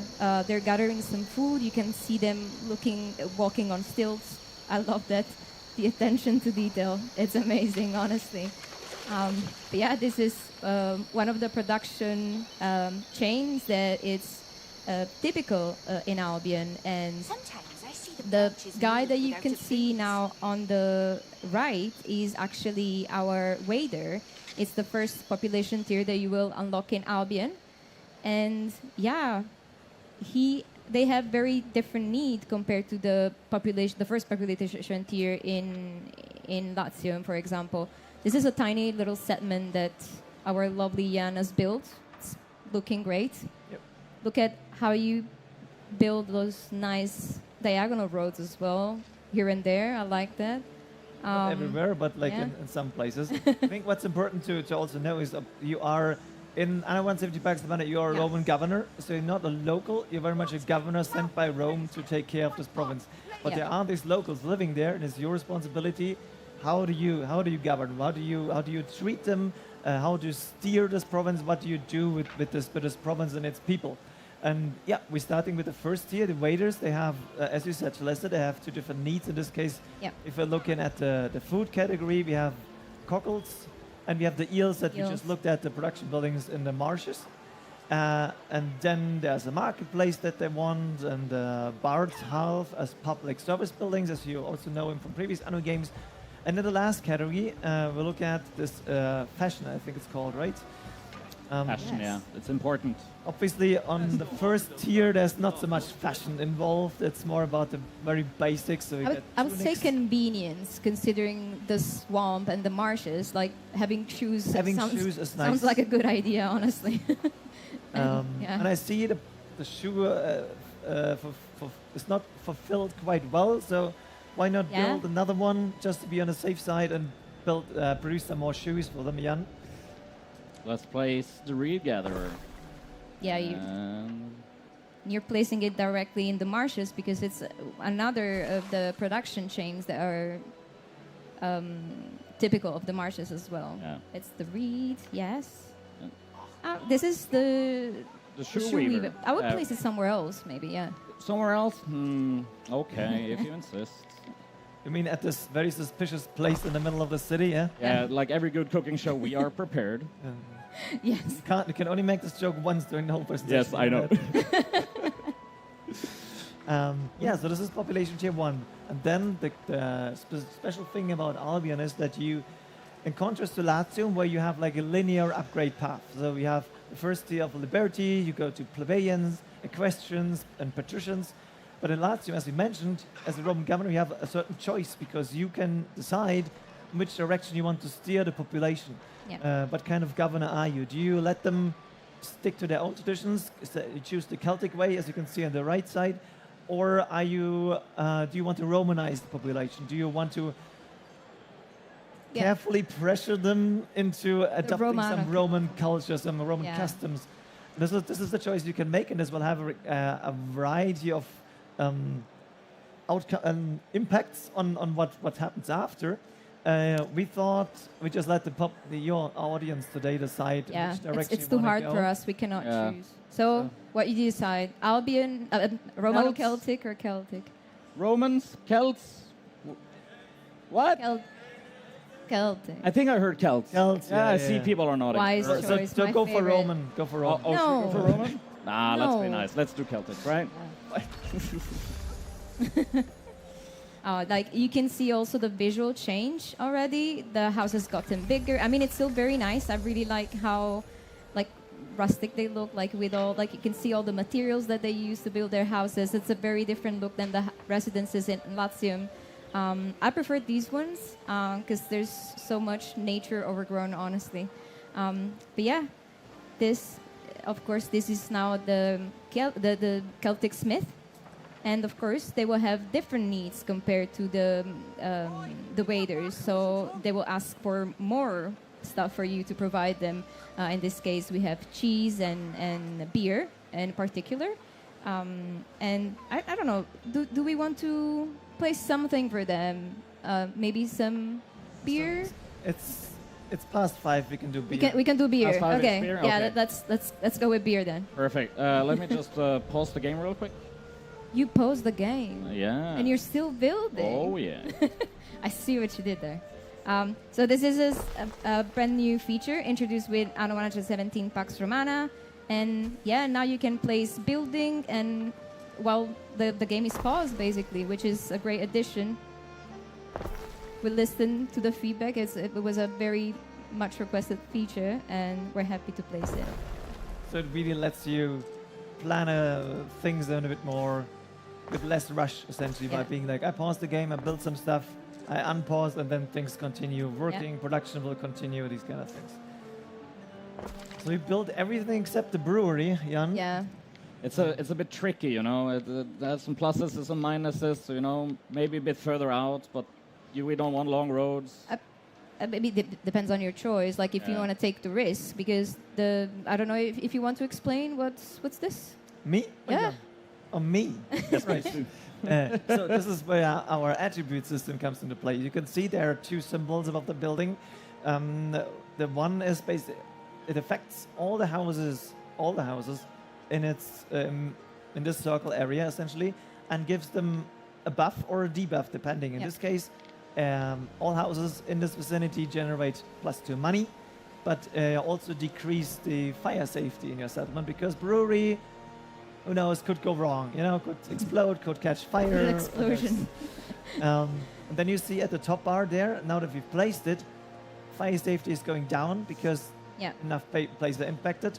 But you also make more money, so it's one of the things where you need to decide what do you want to focus on. If you place it further outside, your fire safety stays positive, but you're not making any money, or not as much at least. So this is one of the things. And the attribute system that also include happiness, health, your income, workforce, belief, what we talk about a bit later. All these things are basically intended to give you a bit of better idea of the health of your settlement. Like, how is the settlement doing right now? Are people happy? And just give you more transparency into systems that we didn't provide to the same degree maybe in previous Anno games. Yeah. But I'd say we take the risk. It's fine. We need that balance. Like, you just need to place more fire station, which is fine. The Vigilus, I think they're called, right? It's still unlocked. I guess you can upgrade a few more houses. Yes, that's so satisfying to see. And they're slow. There we go. Here we go. Safety first, always. Very important. Yes. No, fire departments are overrated. Yes, we all know the story with Ollie and his, I don't know what he never plays his fire station in his cities. It's like, oh, then your city's on fire all of a sudden. But yeah. No. But yeah, okay. So this is population tier 2. Yeah. We want to show you a bit more of what else, what happens when you want to upgrade further and how big a settlement looks. So Jan was so nice to actually prepare a second save game. That really shows how does it continue if you upgrade further. Also, what happens if you would have selected the correct way, which is the Roman way, and upgraded the other direction. So we can show you that in a second as soon as I've reloaded. There we go. Perfect. Oh, look at this. Look at the sun coming through. A different building that I would have expected. Is it an aqueduct? Maybe? I don't know. Yeah, That's a it looks spoiler, like an Celeste. aqueduct. We don't Yes. talk about that. Just Maybe if you can switch a bit the night cycle. Yeah? We can. Like some. Oh, put look it at like that this, sunset. So pretty. Gorgeous. Yeah. We go to noon, everybody has to go to work. Just wake all of your residents up. I get it. It's time. Yeah, looks great. But here come on, go a bit later in the afternoon. I really like that afternoon sun. Yeah, fair. But we can see that you've built different districts in this island as well. Yeah. We can see the Celtic one right here. And I guess I see that also you've upgraded already some houses. Yes, this is the Smith. And yeah, this is the third population tier that you will unlock if you decide to go the Celtic way. As you can see, this is a very proud Celt. I love his mustache. Like, he probably has many secrets. I don't know how they keep it like that. Do you know it? Because I feel you know. It's eel oil. Oh, It's definitely eel oil. Makes sense. Very good for beard. Trust Makes me. sense. Trust me. But yeah, you can see that the houses as well got bigger, and I really love the details, the painting on the houses. It's great. It's amazing, and yeah, they have different needs as well compared to the previous resident tier. And of course, it's not just food that they will be more sophisticated that they ask for, but they will also ask for more buildings in your cities. For example, one of them is the Elder Council. This is it. It's basically like a Celtic town hall where all the aldermen join in the afternoon, maybe for a beer. For a beer, yeah. And they share their secret about their mustaches. Yeah, of course. Jan knows them all as well. Yeah, maybe also you, Ollie. I can feel that. But there was also another super cool building that I could see right. Ollie's favorite building, you mean? Yeah, My favorite building, yes. It's so nice. Yeah. This is the Sacred Grove. And what I really like is how it's split into different parts. It has like little stories in each part. Like there's this circle here, and then we have this ancient tree on that hill. It really has like a. Yeah. Just love the vibe of this building in particular. It's great. Gorgeous. So this was the Celtic way, with the aldermen and their needs roughly, but then you already prepared a Romanized settlement here on the hill. So let's take a look. If we had upgraded towards Mercators, this is what you get, and you can see the building style is quite different. Like you see on first glance, this is the Romanized Celts versus the Celts that are sticking to their own traditions. They're very much inspired by Roman building styles, Roman materials that are being used, and then they also start having needs that are more oriented by Roman goods or Roman habits. Yes, like soap. Soap, very important. Olive oil as well. Yeah.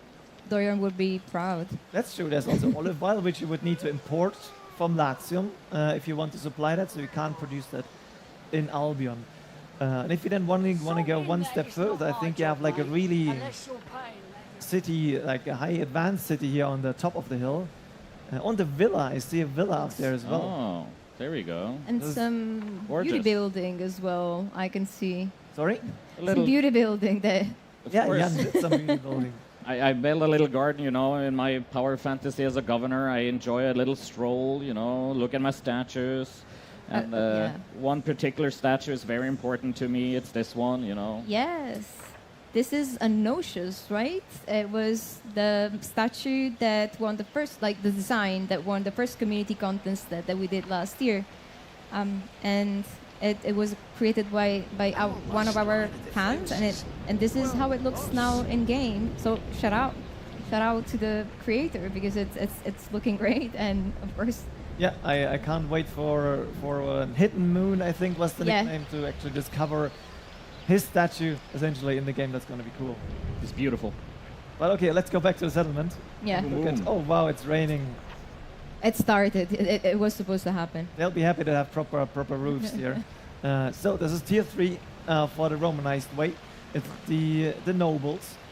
So you see they're very much they are embracing Roman culture. They're not wearing beards anymore. No more beards for Romans. You know, this is a Celtic thing. They also, clothing-wise, they're sticking more to Roman clothing styles, Roman traditions. Also the stuff that they are asking for, like here togas. I think you just hovered over the togas that they want. There was also wine, I think, that they want. And then we have public service building, like the aqueduct that we already can see in the background. Water coming directly from the mountain into the city.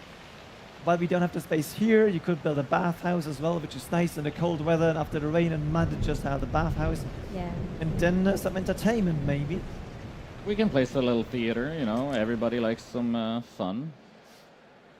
Oh, this is a very nice building as well. And maybe if you yes.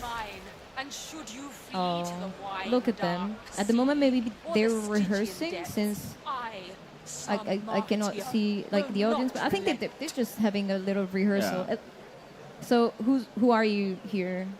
Where would you place on the stage? I'm the guy with the plate of food, you know. Okay. Supporting everybody around. So I taking guess some snacks for myself. The two on the front, it's me and Ollie. I know you. This is very rude, Celeste. Because you're about to get stabbed. Because the guy on the left is getting stabbed in a second, so this is not very nice of you. It's fine. Yeah, you can find these kind of stories in plenty of the public service buildings as well as the streets. So it's very much worth if you, for example, play at our demo booth over there, just to zoom in sometime, take some time, because there are quite a few of these hidden details on marketplaces, in the streets, in the theater, just some little stories that our team put in, just to make the world feel more alive, to have a bit of like entertainment for the ones who just take a bit of time with the game. Yeah. Talking about culture, there's another aspect to culture, if I don't mess up our script right now. No, right? No. And that is the topic of religion, because also the Romans were relatively open for the local culture to keep, for local people to keep their culture to a degree and stick to their traditions, their practices, even if they were integrated in the empire. And that includes the topic of religion. It was very much, back then, very much a polytheistic religious mindset, both for the Romans and for the Celts. And so in one of these temples, like the Phanom that you built here, you can worship a deity, a patron god per island. We're currently worshipping Minerva. Really good for knowledge, but doesn't really fit the island. Yeah, and we went for the Celtic path earlier, right? Yeah. So, yeah. What about this guy? My favorite, Chernunos. He looks appropriately Celtic, yes. Switch it really quick around, and just to show off a little fun thing, you know? Yeah. The whole Phanom changes. And it's looking great, overgrown. Lived here. I think this is much cooler than the previous one. Yeah. Yeah. 100%. Especially in the Celtic town. But yeah, Chernunos will boost. As you can see, he is the deity of nature and wilderness. His portrait is quite clear. But yeah, he will boost for example, on the islands that he's worshipped, the production of everything that is placed in forests or the marshes, for example. So it's a strong Celtic deity that you can have. And it's quite handy, especially if you decide to go the Celtic path like we did right now. But yeah, he's my favorite. I love it. Yeah, and these buffs are just separated between the local buffs that are just affecting the island where he's directly worshipped. But if he's, or any deity is worshipped across multiple islands for many people, there's also this global level where you can unlock bonuses and like shrines that are valid on any of your provinces in your entire little empire, essentially. Yeah. Yeah. My question is, how do we unlock these deities? Glad you asked. Like for instance, here we have Epona. Yeah. She's still not ready. So we can click on them directly, and we're ending up in a research menu. Very handy, very convenient. And we could research, but I don't think we have 1.5 hours. No, I also don't think they want to sit around for 1.5 hours. Don't ask them, but this isn't up for debate. They might say yes. They might say yes. You're right. You're right. So yeah, this is where we could also research another Celtic, like half Romanized deity of Mercury Lugas, and on the left side there is Chanunos that we have already researched. Yeah. Overall, Discovery Tree is basically like a research menu where you unlock not just deities, but also new buildings, military units, but also all kinds of other improvements for your economy and for your civic parts across these 3 branches. They need to be unlocked in a certain order, and there's some goals like these star-shaped milestones essentially that you need to reach to continue and progress further in the research tree, and you need to generate knowledge points. These are either generated via placing, for example, a grammaticus, like a Roman school essentially, and then affecting the buildings around to generate knowledge, or there are also specific goods that you can give your citizen that also generate knowledge points essentially. And then there are some researches that are unique to a specific province. There could be military units that we talk about in a sec, but there's also one specific one that we want to highlight here. Yeah, it's super. What is this? It's the drainage. It's very good. It's very remarkable technology from Rome. Yeah, of course, for our choice today, maybe it's not super fitting, but we will still show them how it works. Because if you choose the Romano-Celtic path instead, it comes in very handy. Because with the drainage, you will be able to drain the marshes and terraform basically your islands. And this means that you will have more spaces for production building that takes a lot of space, for example, like the bakeries or the farm fields. Yeah. So maybe... Real quick, before you do that, can I just start a little festival? For it. You know, we just switched gods. The island is very happy about it. We have money. Festival. It works. Let's do a little festival. Go for it. Yeah, let's pay for a festival, sure. Very good. While they start the preparations, we can look at the marsh drainage over here. Yeah, so now you will place the sluice gate, right? Yeah, the sluice gate first, and then we can do the drainage channels and see how it connects to the other part that's already been drained, and then we can just let it go. Oh, I guess I missed a little bit. A bit too close. There we go. We didn't want to get rid of the warehouse. Now the canal is changing the marshes into this super green field, which looks very nice. Yes? Yeah. I love the animation as well. It's always so nice. That's so now you can place more farm fields. Or houses. Or houses, yes. So this is really your way of... Because the Celts, they're using the marshland. They're building the eel grabber that we had earlier. They're having the reed gatherer that produce shoes. So they're using the marshland for production chains. But the Romanized Celts, they need far more building space, and their production chains are not integrated into the marsh. So they don't use the marsh for any of their productions, which means you need more building space, because otherwise that marshland is just sitting there doing nothing and just being empty space, essentially. And this is where the marsh drainage comes into play. It's obviously quite, as you said, terraforming. It's changing the vista of your city. Yep. But you gain that space that you need to produce now, set up a bread production, put more citizens in your city, these kind of things. Then you also already set up something else in this drained area that looks like a military campion. Yes, it does. Because, of course, Anno has always had a military component from the very first 602, which I still remember back in the days with the individual units, to now all the way up to Anno 117 Pax Romana. Military is one option that you can have, that you can choose in your Anno experience. It's always an optional component, which means if you want to be friends with everyone and are like the nicest person ever, you can do that. You can make friends, you can choose easier opponents to get along with everyone, or you can just disable pirates and enemies and be on the very safe side that absolutely nothing's going to happen.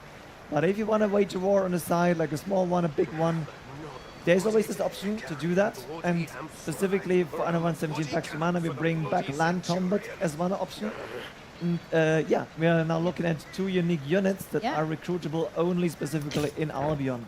Yeah, these are the axe bearers, and if we can see them from like a close up, you will. They're not huge fans of armor, but they have armor piercing damage. It's quite strong because they carry these huge axes, and yeah, they seem ready for war. I'm not gonna lie. These are also, as Ali mentioned, one of the units that you will unlock specifically in Albion. And then we have another one, my personal favorite, the chariots. Because look at these ponies. Come on, they're so cute. And it usually takes a while to build them. We're just cheating a bit for the purpose of this presentation. Don't reveal our secrets, please. Usually got to wait a few minutes for the recruitment cycle to go through. Yeah. So but you can't spam produce units. yeah, these are the chariots, as I mentioned. They are also a very nice addition in Albion. They combine their very high mobility because of the cards and the super cute ponies, and their spears because they have super powerful range attacks as well. So I think they're a great choice against infantry, for example. And yeah, look at them. Don't you love the ponies? Come on. Ponies are cute. They are cute. They are cute. They even get, I think you have them there in the camp. The ponies even get their own little tents if you encamp them here. So yeah. It's very nice for the ponies. Yeah, and here around the encampment that you place, we can see the fortifications as well that you build. Yeah, because you can, of course, it's also important to defend your cities, not just build an army. So you can use this. This is the wooden palisades, and I think it's really nice looking, but it's not really powerful. It's not really strong in terms of defense. If somebody just start throwing torches at them, they will destroy them very nicely. But this instead is the stone walls. They are far more protective of their cities, but they're also more expensive. Very much more expensive. Yes. But they're definitely safer in terms of security for your cities. Or you can also just use instead of as fortification, you just use them as beauty building. Like if you want to decorate your cities. Yeah, use them to separate districts of your cities by be it the Romanized district or make the military one behind walls or something. So as a beauty builder or just to tell stories, it's also very, very, very usable in this regard. Yeah. I mean, they're still expensive, but I think they're worth it as beauty building. Yeah. We had a festival, right? Yes. Well, it's ending right now, but it should start any second again. And I think we'll do this in the meantime. There we go. Here we are. Yeah. So these festivals that happen occasionally, maybe you can tilt the camera a bit. Yeah. And we could also turn on the day-night cycle again, so it just rotates. So you have these festivals, religious festivals. They give you certain bonuses for your cities, but they also, like Jan just showed, you hover over. While there's a festival, no fires break out, no plagues break out. So it's really like a nice bonus for you. And you have this wonderful parade carrying an idol around the city of the deity that you're currently worshiping on this island. And you have the nice confetti on top. So this is wonderful. Yeah, I would say this is the presentation part of the panel now. I've already seen we have quite a few questions. You can still use the QR code to ask more questions. I see we have a few, so we'll probably try to keep it shorter. Then there's a question where we can show you something in game. Then Jan is happy to zoom in on things, of course, and show it in the game. I'm starting at the top and slowly I'm working my way through them. The first one is if you plan an open beta. Should I answer it? Okay, I can do it. Yes, go for it. Look at both of me like... No, like September 2nd, you mean? Yes. Yes. It's not an open beta, but it's a demo. So there's a demo launching for PC on Ubisoft Connect, Epic, and Steam on September 2nd until September 16th. So you can play the game for 60 minutes per save game, so there's a time limit per save game, but you can play as many 60-minute sessions as you want to play during these 2 weeks, and really take a look at both Latium, the Roman province, as well as Albion here, the Celtic province, try out here in Albion the Celtic way, the Romanized way, and just play around with it. And we are very much looking forward to then seeing your reactions, hearing your reactions to the demo. So yeah, the answer is yes. Not an open beta, by a demo. I think the spirit is the same thing. There was a few questions, I think they were related to system requirements. We also have good news in this regard. This is also something that's happening on September 2nd, so we have to wait 1.5 weeks or something. Lost track of time. Whenever September 2nd is, I think it's in 1.5 weeks. And then we'll also publish the system requirements. Will there be online multiplayer again like in Anno 1800? Yes, of course. We have a lot of it, like co-op, multiplayer, lots of people, classics. Yeah. And combat also is an option for multiplayer. You can, of course, also fight your friends in multiplayer. Yes. So or with your friends. Yeah, or with your friends, with or against them. So your choice. Okay, next one. I'm just trying to, if I need to rephrase it for... can we choose the upgrade path for a house, a Celtic Roman, per house individually, or only once in the game? So can I choose both in the same save game? Do I commit myself if I do it upgraded once? How is it looking? So per island, you first do a choice between the Celts or the Roman side, and then when you reach a certain point on the tier 3, on that corresponding tier you're choosing, you will then be able to go to the other. So that's why my island is mixed. Yeah. So we have everything we can have. Yep. So you're temporarily committing yourself to one path, but you can ultimately, if you want to, settle both. Next question, I'm not quite sure. Is there a disadvantage, like people becoming less heavy based on which government? I guess that's related to the choice. So for the people, they don't care if you mix Celtic and Roman on the same island, for example. We have a thing that some of the other characters in the game that you meet, like the NPCs, some of them might not like it if you Romanize, or might not like it if you stick the Celtic way. The Emperor, for example, not a big fan if you stick to the Celtic traditions. While of some of the Celtic rulers, they will be very happy if you do that. Yeah, exactly. Next one we already answered with, like, can you have both in one settlement?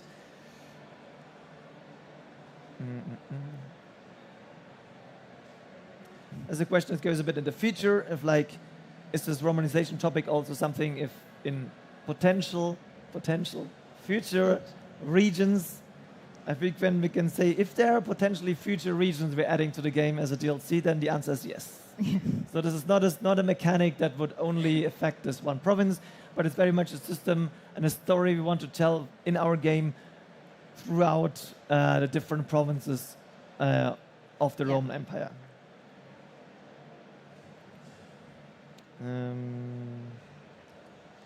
One question, Jan, just, I don't know if one of you, if you go with the Roman style, is there a lower chance of illness or another advantage? The Romans are a bit more knowledge-based. Yep. And so you will probably get some research quicker through this versus the Celts, like, for instance, So some of the attributes, basically, you produce more of certain attributes the Roman or Celtic way. I think it also shows that at the very beginning, if you upgrade them for the first time, it shows that, hey, the Romanized way is the one that produces more knowledge. The Celtic way is the one who produces more belief, I think. I think so, yeah. So there are some attributes that are stronger depending on the path that you chose, essentially.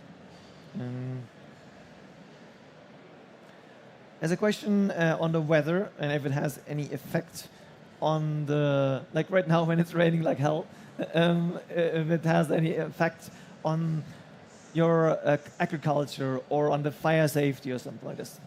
Well, no, it doesn't. There's no effect, but it's a cool effect to have. Nonetheless, I like the heavy rain of Albion, I'm not going to lie. I think it makes the shots even nicer. It's a purely cosmetic thing. Yeah. It's transporting the mood of this province, but it doesn't have if it's raining, there's no lower fire risk or something like this.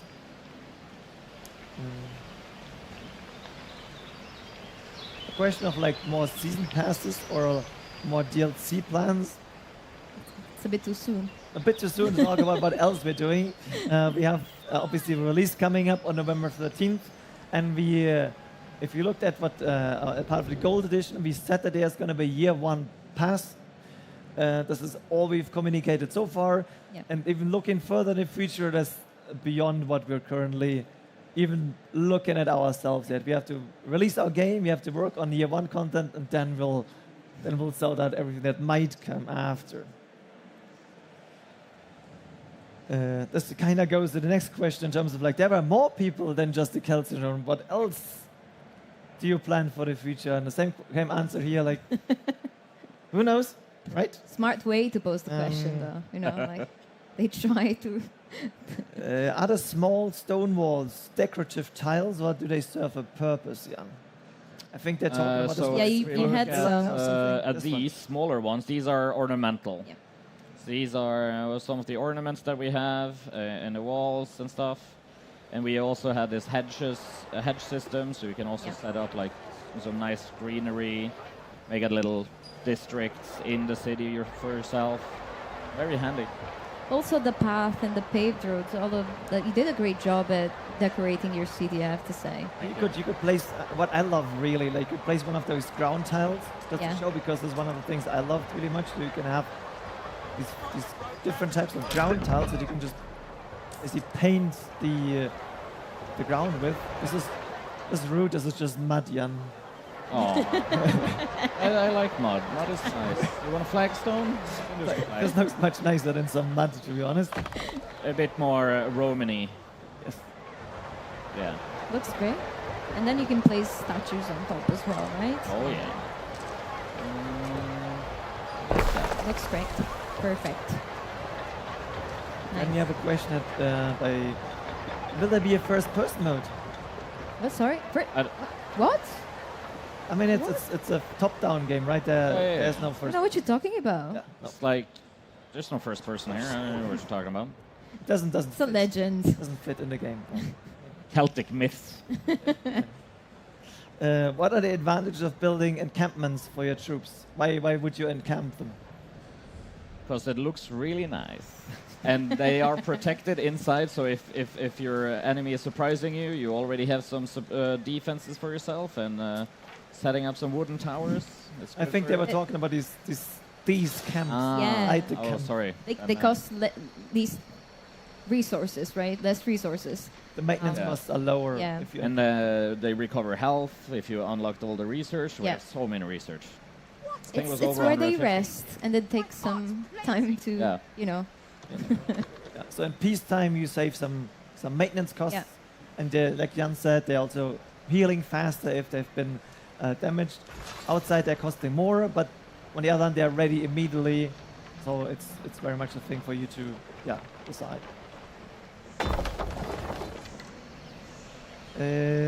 Can chariots also drive through enemies and damage them by driving through?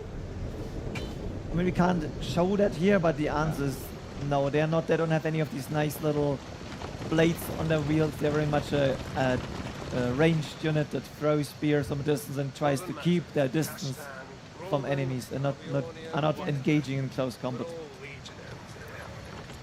We're still getting questions, and we're running out of. We still have a few minutes. They're asking if you can upgrade the walls the same way that you can upgrade the houses. Can always try. Oh. Wow. The answer is yes. Yes. How small, how big are the islands on the maps? Oh, different sizes. Yeah. They are different sizes. We also have, like, we did a contest. Actually, one of our community members designed one of our islands. Yeah, that was Latium though, right? That's in Latium. Yeah, Latium. Yeah. It's a great island. I've played a lot on it. It's nice. So there are different sizes. I can't tell you how many tiles there are. I don't have that at the top of my head. I'm not sure yet if I also. Yeah, do not so they know, vary to in be size, honest, yeah. and in comparison, if you play 800, I think they're roughly similar. So they're not outrageously larger, but also not smaller on average. It's about the same size, maybe a little bit bigger, roughly. Shouldn't realistically festivals spread diseases more and not less? No, the gods are watching over you. Yeah. Right? Obviously, the gods are watching. They're making very sure that there are no diseases if there's a festival. A warmonger in the audience is asking if the full release will more blood, fire, and epic battles to the game.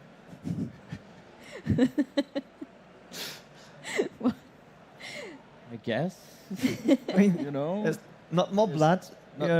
Right? No, not more blood, but you can make it pretty epic when you do the conquering of other islands against other You enemies. can make big battles if yes. you recruit enough units. You can make epic battles with dozens of units. Sieges where you really land your troops on the opponent's island, invade them, try to slowly tear down the walls and the palisades, conquer the villa. So that's up to you how many units you recruit and how big of a battles you have. It's very much up to how big of an army you can support, essentially. Of course, the bigger the war, the more money that you will have to spend. That's another thing. You need a huge island to recruit a bunch of units. Yeah. Okay, maybe you have to speed run the next few questions a little bit. Festival parades can block the roads for cults. Answers. So your goods are still being transported, even if there's a festival. The towers and the walls that they're not quite. You can put them in the wall, but they're not sticking right next to it, like right into it.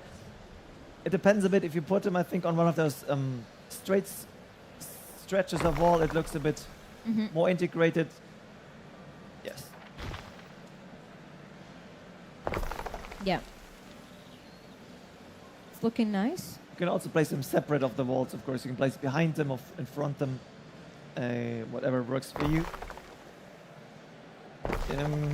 Yeah, for protection every now and then, every place. I'm not sure if that question is for us directly. I just assume it is. It's what's our favorite culture? Is it the Romanized way or the Celtic way? For me, the Celtic way, 100%. I really like the way that the residents look, but also the building that you will have to place for them, like the Elders Council, all of it. Honestly, it's just, I don't know, it's cooler in my opinion. I like beer and cheese, so it's the Celts for me too. What about you, Ollie? I have to be contrarian, so I'm going to say Romans. Oh. Was not expecting that. Such a governor. Yeah. Yeah, but no, I just love these. I love the buildings, also of the Romans, and I can't say no to a bathhouse. Oh. So. And it does look great. It is super nice. Yeah.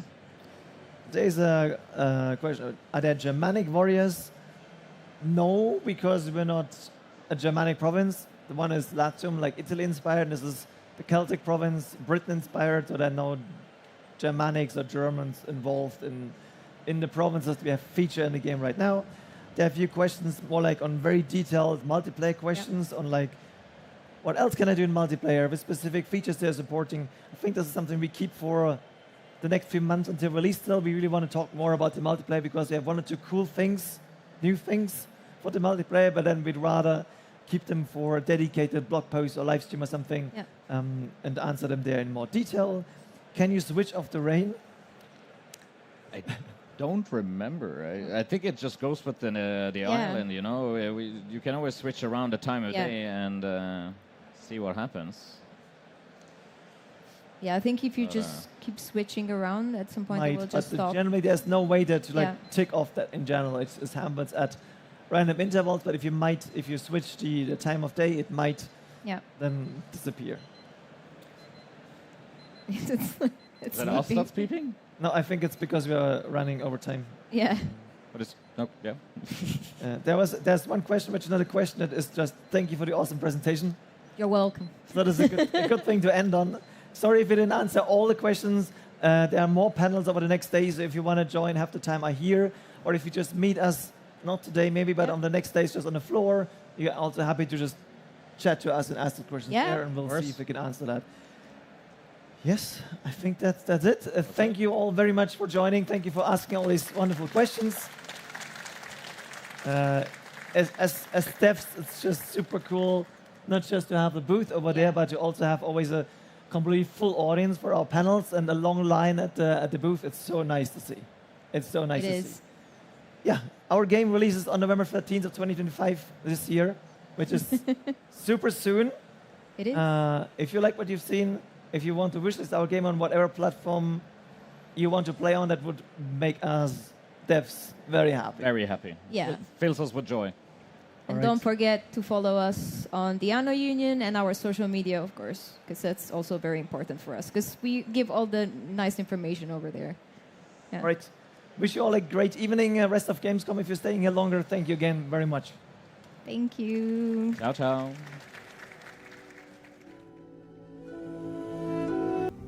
Hello, agents, and welcome to our special panel from DC to Brooklyn. Here, we will take a look at what we've achieved this year and what lies ahead. I am Anis Palm. I am a community developer, and I will be your host today. Whether you're a veteran or just joining the fight, here's a quick briefing. Tom Clancy's The Division 2 is a tactical RPG action set in the world rebuilding after a devastating pandemic. You play as an elite agent of the Strategic Homeland Division, a group of civilian operatives activated to restore order when society falls. Today, we will discuss the Battle for Brooklyn and our upcoming seasons. Don't forget that tomorrow will be the day we share with you an update regarding our new upcoming Division 2 project. But first, to dive deeper into what happened this year in the Division 2, let me introduce our panelists. Yannick Bonchereau, our creative director. Hello. Hello, everyone. And Andrea Kosarev, our art director. Hey, hey. First, to warm you up and everyone to get to know you, let's start with some official introductions. Can you tell us a little bit about yourself? What is your role on the project? How long have you been here? Sure. I'll go first. That's okay. Hello, everyone. Super happy to see you. I hope all of you have played The Division at some point in your life. If you haven't, it's not too late. You can still do it. We have many years ahead of us, so now is a good time to start. My name is Yannick. I'm the creative director on The Division 2. I've been with The Division for a bit more than 10 years now. Was just talking with you earlier, and you've been here since the beginning with us. Thank you. Maybe some of you here. I started as a community developer myself on the first game, and now I'm the creative director. And what that means for us on The Division 2 and on a live game, especially as creative director, is my role is to try to give an overall vision to the team on where do we want the game to go, what do we want to implement into the game, what experiences do we want to create for you, and then try to help guide the team in building the best experiences and the best game we can make. So from community developer to creative director, maybe that's the next step? Yeah, well, that's a career path for you right there. Yeah, we'll see. Andrea, what about you? Well, hello again. I'm super happy to be here and super nervous. So, not everybody's like Yannick. You're gonna do fine. Don't worry. Don't worry. Yeah. So I've been in the industry for 9 years or such, and I started out as an artist at Ubisoft Romania, and then I've worked on multiple titles, including Ghost Recon Breakpoint, Rainbow Six Extraction, and for the last 4 years, I've been working on The Division 2, and for the last 3-ish as an art director for The Division 2 Live. And my job as an art director is basically to take the creative vision, the big creative vision, and transform it into art pillars. And then I work closely with the art team, but the other teams as well. And I make sure that everybody, builds towards the same purpose, towards the same visual goals and the same experiences we want for the players. Nice, Andrea. Thank you. Yannick, you mentioned that you've been here since the beginning. What to you makes the Division so unique? Well, there's many things. I almost want to ask you in the room what makes the Division unique. But I think to me, it's there's something very special when you take a game like the Division that can offer experiences that are, an online RPG co-op experience that is about loot, that is about gear, that is about challenges and all these kind of things. But putting that into a world that is authentic, that is relatable to everyone, that are streets that we know, that is a world that we know partially, at least transformed, but still based on reality. Managing to marry those two things together allows us to create an experience that I believe is truly unique and allows everyone to find something they like into it. You can like the world, you can like the mechanics, you can like the story. There's a lot of things that the Division has to offer. It's a game that does a lot of things, and I think everybody gets to find something in particular that they like. Same question to you, Andrea, but let's focus on your expertise in art. So what in the art direction DNA do you find unique about the Division? Well, I think first and foremost is recreating the real places. We take pride in recreating one-to-one the cities, in this case, Brooklyn. And of course, integrating landmarks and iconic locations of those cities is a big part of this, and it's super important. Being anchored in reality, and last but not least, the richness and detail that we put into the world, because all this layering of stories, I hope you've experienced this whenever you stop at the corner of a street and look around. There are a lot of small things to notice, small stories to see there, and I think all these together make the world the main character of the game. Yeah, it's a very beautiful game, and working with community, I get to not only experience it in the game, but also through the photo mode that we have this whole subcategory of communities. Yes. So if you haven't checked those out, check them out. It's beautiful shots. But of course, the best thing about the Division, it's the players, right? It's all of you people, even those who haven't played yet, you don't know yet, but you're probably a fan of the Division too. So this is the number one thing, even better than the game itself. For sure. Thank you for these answers. Now, the Division 2 released almost 7 years ago, but this year has been quite a year with a new DLC, Battle for Brooklyn, that came almost 5 years after the Warlords of New York. Yannick, what inspired the return to Brooklyn?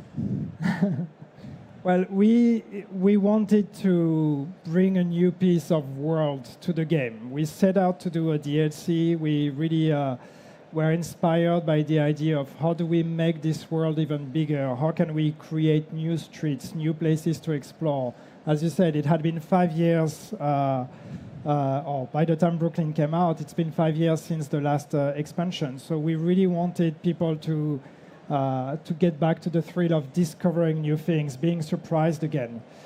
So we wanted a new place, and we started thinking about where could we go? What would be an interesting location for us to do? We knew we wanted to stay within New York and Washington, D.C., because we felt like there was still a lot of stories to tell and still a lot of things unexplored there. So we explored around those spaces. We looked at a lot of different areas. But then somehow almost, magically, someone just threw out the idea of what about Brooklyn? And I think I remember that moment. The moment that person said that, it kind of all clicked. Suddenly, we all realized, yes, Brooklyn is the right place for us, because what Brooklyn gives us, it's an opportunity to explore or to go back to kind of the roots of the Division. It's almost a love letter to to the Division 1. As a reminder, this is where your experience started on the Division 1, you remember. And so being able to re-explore that, to bring all those elements of kind of all those references, that nostalgia, all those places that people may remember from the first game, but then add a whole layer of transformation on top of it. Like tell a new story. What happened to Brooklyn? What is different? What are the things, the stories, the events that people who live in those places have been going through? So putting those things together made the place the best candidate for us, and the overall thematic actually for the DLC itself, which is this mix, this marriage of the old, the references, the nostalgia, and the transformation, and the new, and the world of the Division 2. So those two together made it like just a no-brainer decision. Yeah, both new and returning players have found that setting is story inviting and have already experienced it. And many legacy players see that nostalgic, side to it and loves it. So I have to say, mission accomplished. Andrea, when you're recreating a real place like Brooklyn and then transforming it, what goes into that process creatively, just both for you and your team? Like, how do you research and what do you do?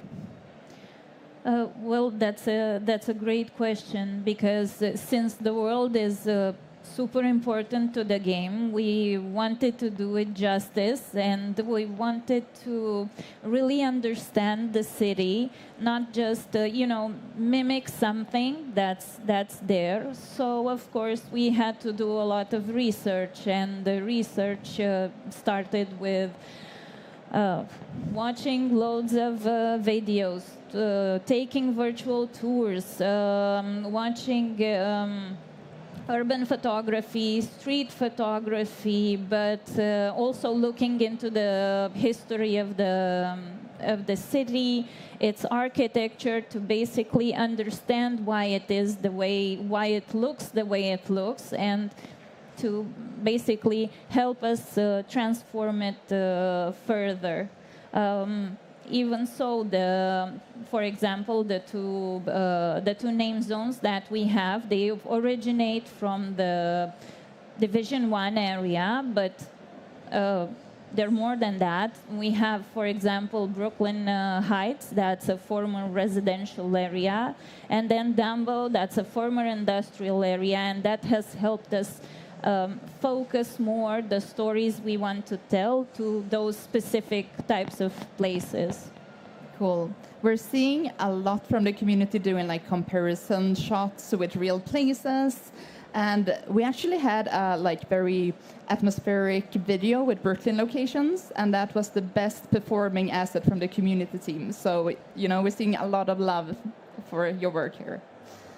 I think it's one of the best things is just watching people explore those streets and seeing the care that was put into recreating them, into building, putting a lot of details, and again references to the history or references to other things, and even some people from Brooklyn looking at the streets be like, hey, I recognize that street, I recognize that house. I think it's always super gratifying for us and for the work the art team does. Yeah. So this time, Brooklyn is in autumn. So visually, it's a big change. But there's also something nostalgic here for the Division 1 players who has been, walking the streets before. Can you talk about how you approached creating a Brooklyn that is both familiar and fresh? Well, creatively, we knew we wanted to go to Brooklyn. We knew we wanted to do autumn, and then we had a big picture of the story. And then having all these ingredients, we start asking ourselves, what's happening here? What is happening? What's the best place? For example, the community of Brooklyn is a big part of the story, and we started asking ourselves, how they would relate to the place, and this is where the research comes in, because of course, to show the community being active in the world, we had to think about what they would do different. Usually the world of Division is messy, it's dangerous, it's quite chaotic. And of course, if we would have people here that would care for the place, they would clean it up, they would organize it, and they would basically take care of it. And moreover, the way they use each and they set up in each of the name zones is tailored. So, for example, in Brooklyn Heights, where we have the residential areas, they're using the inner courtyards of those buildings to set up water collection devices and to set their camps there. And in contrast, in Dumbo, there are lots of industrial buildings, big buildings with big flat roofs, and we thought those would be great places for rooftop gardens, basically. They need to earn their livelihood, they need to grow food. And of course, since we're in autumn, there are also pumpkins. I think the players have noticed the pumpkins. Yeah. Yeah. But which we can destroy. Yes. You can blow up the pumpkins. Yes, you can blow up the pumpkins. A lot of technical work went into the explosion of the pumpkins. Yes. Priorities. Yeah. Yes, actually it did. But autumn is not only about the pumpkins, it also connects with the story. It's a way to emphasize the story, for example, because we picked that moment in autumn where everything is really beautiful and really colorful, and with yellows and oranges and browns and nice yellowish light there. And I think this kind of matches with the optimism that the community brings to the story. And of course, autumn isn't all about nice weather. It's also rainy and can be also dark, and that connects to the other part of the story with the threat that comes in to Brooklyn. And last but not least, everybody remembers from Division 1 the snow. It's snow everywhere, but visually snow works to offer contrast, to show the way, to show what's important in the scene. And we wanted to echo that in Brooklyn in the way we used autumn and in the way we used the leaves, especially on the ground, which we tried to, help the players' eyes through the scene. You mentioned story there, and I want to dig a little deeper. I mean, it dropped in May, so I think that we can deserve to go into some spoiler territory. If somebody has not played Battle for Brooklyn yet, or are very spoiler sensitive, you can cover your ears or mute for those watching the stream. I can do a little wave when we're done. So Yannick. Yeah. Yes. Tell us about the campaign structure and story here. And Andrea, please jump in when it comes to missions. Share everything that you wanted to share pre-release, but you couldn't. Okay. I feel like I want to ask, how many people did play Battle for Brooklyn? Oh, that's okay. That's not bad. Those who did not raise your hands, if you intend to play Battle for Brooklyn, which you should because it's amazing, cover your ears. Or don't. It's fine. But yeah, so going into story a bit here, when we built Battle for Brooklyn, we decided to make to approach a couple things a bit differently. We knew it would be a limited experience in size. So one decision we've made is to actually approach the story in a linear fashion, which for a Division experience is a bit different from what you may be used from Division 1 or Division 2 or Warlords of New York. Those experiences are usually very open, and you get to choose in which order you can do things. And for Brooklyn, we thought, okay, what if we try to do it in a different way? What if we actually dictate the order in which you do the missions and everything? And there's a few benefits doing that for this kind of experiences. But in particular, it gives us the control over the pacing and over what do you experience when. So it allows us to create moments in the story, like surprises and ups and downs and all of that. So it allowed us to try to create an experience that was a bit more focused and something that's a bit more directed. And it in a way, that's what allows us to also bind things together. If you've played, again, Battle for Brooklyn, you may remember you do the cleaners mission in the refinery, and at the end of that mission, we tell you, oh, something's happening at the settlement, we're being attacked, you have to come. You finish the mission, you teleport, you come back to the settlement, and then you find the settlement actually being attacked by the Rikers. This is something that we can only do because we know you're going to be doing the cleaners mission first, and then we know you're going to go to the settlement. So creating those moments is what was enabled by this idea of creating a linear story. Another thing that we wanted to do, which I think came as a surprise to some of our most active players, was to, in a way, disconnect the story of Battle for Brooklyn from the seasons. And I know a lot of people were expecting, the seasons are building up to Battle for Brooklyn, and it's all going to conclude there. And that's not exactly what we had in mind, because one thing we wanted for sure is to make Battle for Brooklyn as inviting as possible for everyone. We wanted everybody to be able to jump in, no matter if they have played Division 1, Division 2, the seasons. We wanted them to still understand what is happening and not feel intimidated by the idea of, that's a 6 years old game, I need to catch up with all the story before I do that. So we wanted to have something that was fairly disconnected, isolated. So you go there, we try to give you everything we can give you so you understand the story, you have all the elements you need. But then we still want that to actually be part of the bigger picture. So we do still create references in the story, in the collectibles, to things that have happened in the main storyline of the seasons.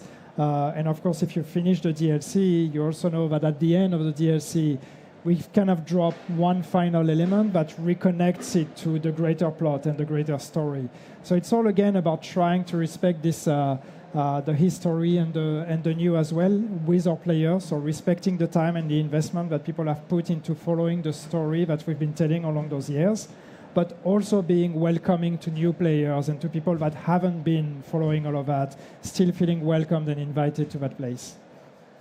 And what can you share us about working on the missions? Well, another thing that we do different in Battle for Brooklyn with regards to the main missions is the fact that they're not in the open world. The player has to travel there. So because of this, we really wanted to, for each of the missions, to have its own atmosphere that works together with the story. And of course, each of the moods are dangerous in a way, but in a different, in their own unique way. So, for example, at the refinery, we wanted to connect the atmosphere with the story there. You're traveling basically to the place where the Greek fire is being made. And, that's a chemical compound that's dangerous, and the time of day and the atmosphere kind of reflect that. It's yellowish, it's toxic, and we wanted all the industrial elements that those aren't pristine, they aren't new, they're kind of dirty, and together with the sky to kind of feel oppressing and icky in a way. And then for the art museum, for the Rikers mission, here it's a trap, and it's a trap because it looks sunny, it's very colorful, but once you get close to the museum, you can see all the defenses that the Rikers have put up. There's the turret as well that you have to dodge. And then inside the museum, we know that the Rikers, they usually write messages on the walls, and they're an irreverent bunch of people. And we started thinking, well, what would they do if they set up camp in an art museum? What would their ideas about art be? So that's what helped us to, build this mission.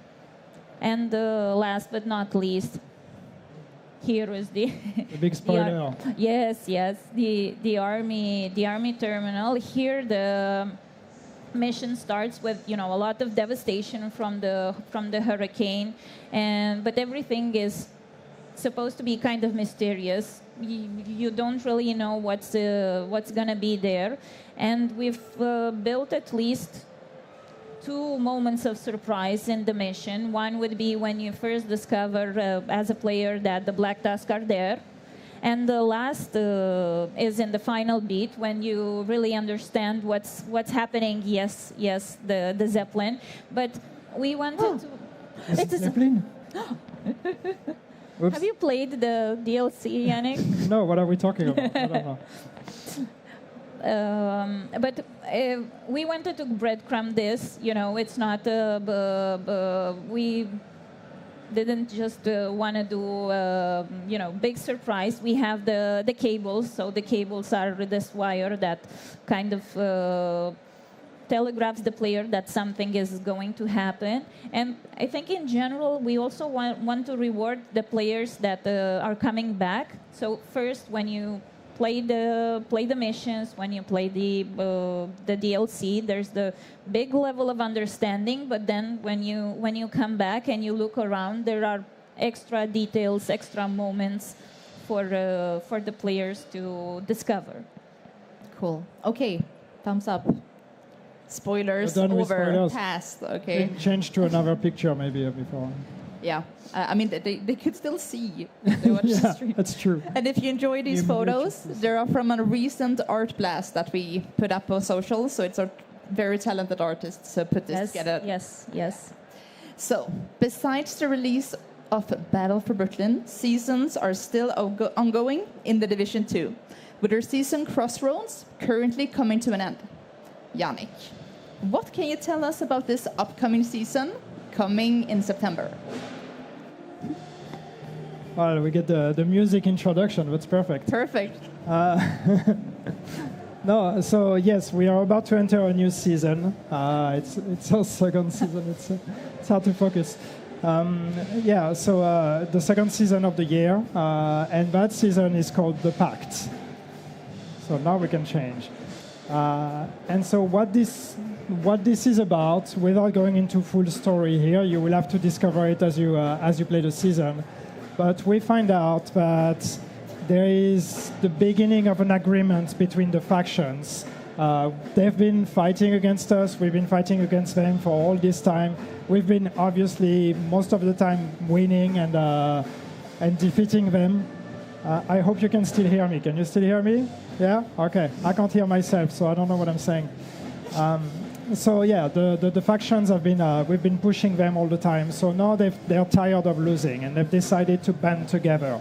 So they are about to actually form a pact and an alliance and unite against us, which obviously we cannot let happen. One faction at a time is a thing. All factions together against the division is a big danger. So this is what this season is going to be about. It's about going back into the streets of Washington, D.C., and preventing that from happening.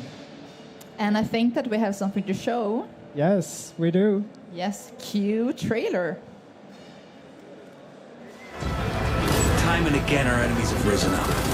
Time and again you've beaten them back. You've held the worst this world has to offer at bay. Carved out safe places where people can build new lives. But our enemies are getting tired of losing. Now, 3 of our greatest threats are joining forces against us. The hyenas, the outcasts, and the true sons. We've never faced a threat on this scale before. The streets of DC are on fire.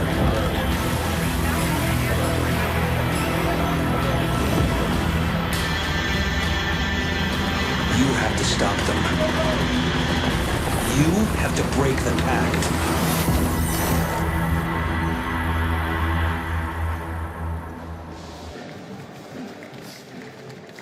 You have to break the pact. That's what it said. You have to break the pact, in case you didn't hear. People online at least hopefully heard. So, Can you tell us a little bit more what's new to this season? Yeah, so as this is about pushing against the factions, this is about the streets of DC. The idea of territory control is a very important part of that season, and a lot of the mechanics we have are about this. And it comes with one new feature that we call retaliation. And that feature is a way for us to make the open world a bit more reactive to what you do. So as you fight the factions, as you push against the factions, in the world or outside of the world in the main missions, you're going to be basically building a bit of a negative reputation against the factions. And once you fill out a gauge for each of those factions, you're going to trigger a retaliation event, which means one of these factions is going to take over a name zone, or attempt to take over a name zone, and it becomes your job to go there and prevent it from happening. So a timer begins, and you're going to be operating under time pressure to try to go to that place and regain control of the name zone before the enemy faction does. If you do, congratulations, you will be rewarded. If you don't, you will also be rewarded, just not as much. You're always rewarded. And in terms of reward, one thing we're doing is, with this feature, we're bringing a new reward scheme, which is going to be exotic blueprints and materials that are going to be allowing people to craft exotic items, to target specific exotic items.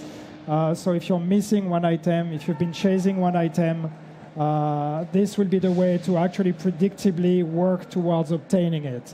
So it's more fun in the open world, it's a more living and reactive open world, and great rewards at the end of it. Yes, and the PTS test was last weekend, so players have already started trying out retaliation. We gathered a bunch of feedback, and the devs are currently looking at it, fine-tuning and making it perfect for everybody in the hands soon. Andrea, something else that players can experience this season are new events. We have a Halloween event coming up.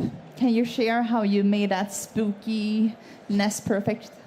Yes, a bit, only a bit. So we've been doing seasonal events for a while, but just this spring we started exploring a bit with visuals, and the Easter event with the bunny ears and all. And right now we're working on the Halloween event. More pumpkins, yeah, more pumpkins. No? What? More pumpkins, Halloween event. Pumpkins. Yes, but different pumpkins. Different pumpkins. Yes. Sorry, I wasn't hearing you. Will you be able to break them this time? I will note that down. I will note that question down. Some and we'll ideas, see. just, Yes. Yes. But no, jokes aside, Halloween is super fun, and we're prepping for something that's a bit creepy but interesting. But I'm not gonna share too much about this, but just gonna invite everybody to tune in and play when we're launching it later this year. Yeah, I'm a horror lover. I love Halloween, so I'm excited to see what you have cooked up. And, as usual, the new seasons will come with new global, active, passive, and hostile modifiers. And we will go through everything in detail on the launch stream the day before launch. That's September 8th, so tune into this stream. Yannick, is there anything you can tell us about the seasons coming next? Okay, I'm not going to tell you too much because there's a whole season you have to play before we reach the one after that. But what I can tell you is, can I give the name? Huh? Am I allowed to give the name of the season? Sure. Thank you. The next season after next, is that how you say? Is called Mutiny. What does that mean? What is this about? You will have to play the upcoming season to find out what comes after. But one thing that I can tell you is that with this one, we're exploring with new gameplay toys and new things to do. And one thing that will come as under the form of the modifier of this season is that you will be able to play with a companion NPC fighting alongside you. So that's going to be a lot of fun, and a new way to approach the game for that season. And I'm very excited to be able to share more about that in the future. Perfect, Devil. That's what I wanted to know. I'm very excited for this season. And it will be coming early December until March. Yes. And in March, what will happen then? Well, in March, I mean, if you've been playing The Division, you know that in March, it's an important month for us. It's anniversary month. It's going to be 7 years of The Division 2, but more importantly, 10 years of The Division. So obviously, that's a date that we need to celebrate. So more on that soon. Also, it's going to be 11 years of me working on The Division, but that's not about me, but also an anniversary. But more importantly, 10 years since the release of The Division. So expect surprises and a big celebration. Yes. And the new season will come with new opportunities for our community to interact with us. That's new content, more regular appointments with live stream, and also additional ways to get insights and talk directly to the dev team. More about this tomorrow. Yannick, speaking about the community. Now with the Lexington being back in stretch goals, will we see this weapon more often? Yes. Yes. I mean, I don't know, maybe everybody will have the Lexington by the end of the Stretch Goals event. If you don't play the game, you have no idea what we're talking about, but that's okay. But Lexington, super cool gun. Everybody wants it. It's coming back. It's available on the live game right now. But in general, when we do these kind of cool items, it's not an intention for us to just make it a one-time thing and then nobody else can get it again. We want to make sure that on special occasions we bring it back. There's been such a strong demand for the Lexington. It's really become a fan favorite. It's my main weapon as well. Same. So yeah, we brought it back, and you can expect in the future these kind of items will always come back one way or another. Yes. So to everyone watching, thank you for your continued passion and trust. The Division 2 continues to thrive for this community. Guys, did you hear that it might be snowing tomorrow? I heard something about snow. I don't know, I just heard music. So. Yeah. Well, don't forget to join tomorrow. We will have a new panel that will be focusing on the future of the Division 2, community collaboration, updates on the Division resurgence, and whatever this could be. Whatever Don't miss this it. is, I have no idea. You have no idea? Oh, maybe I do. We'll see tomorrow. Okay. Thank you, guys. Thank you. Thank you.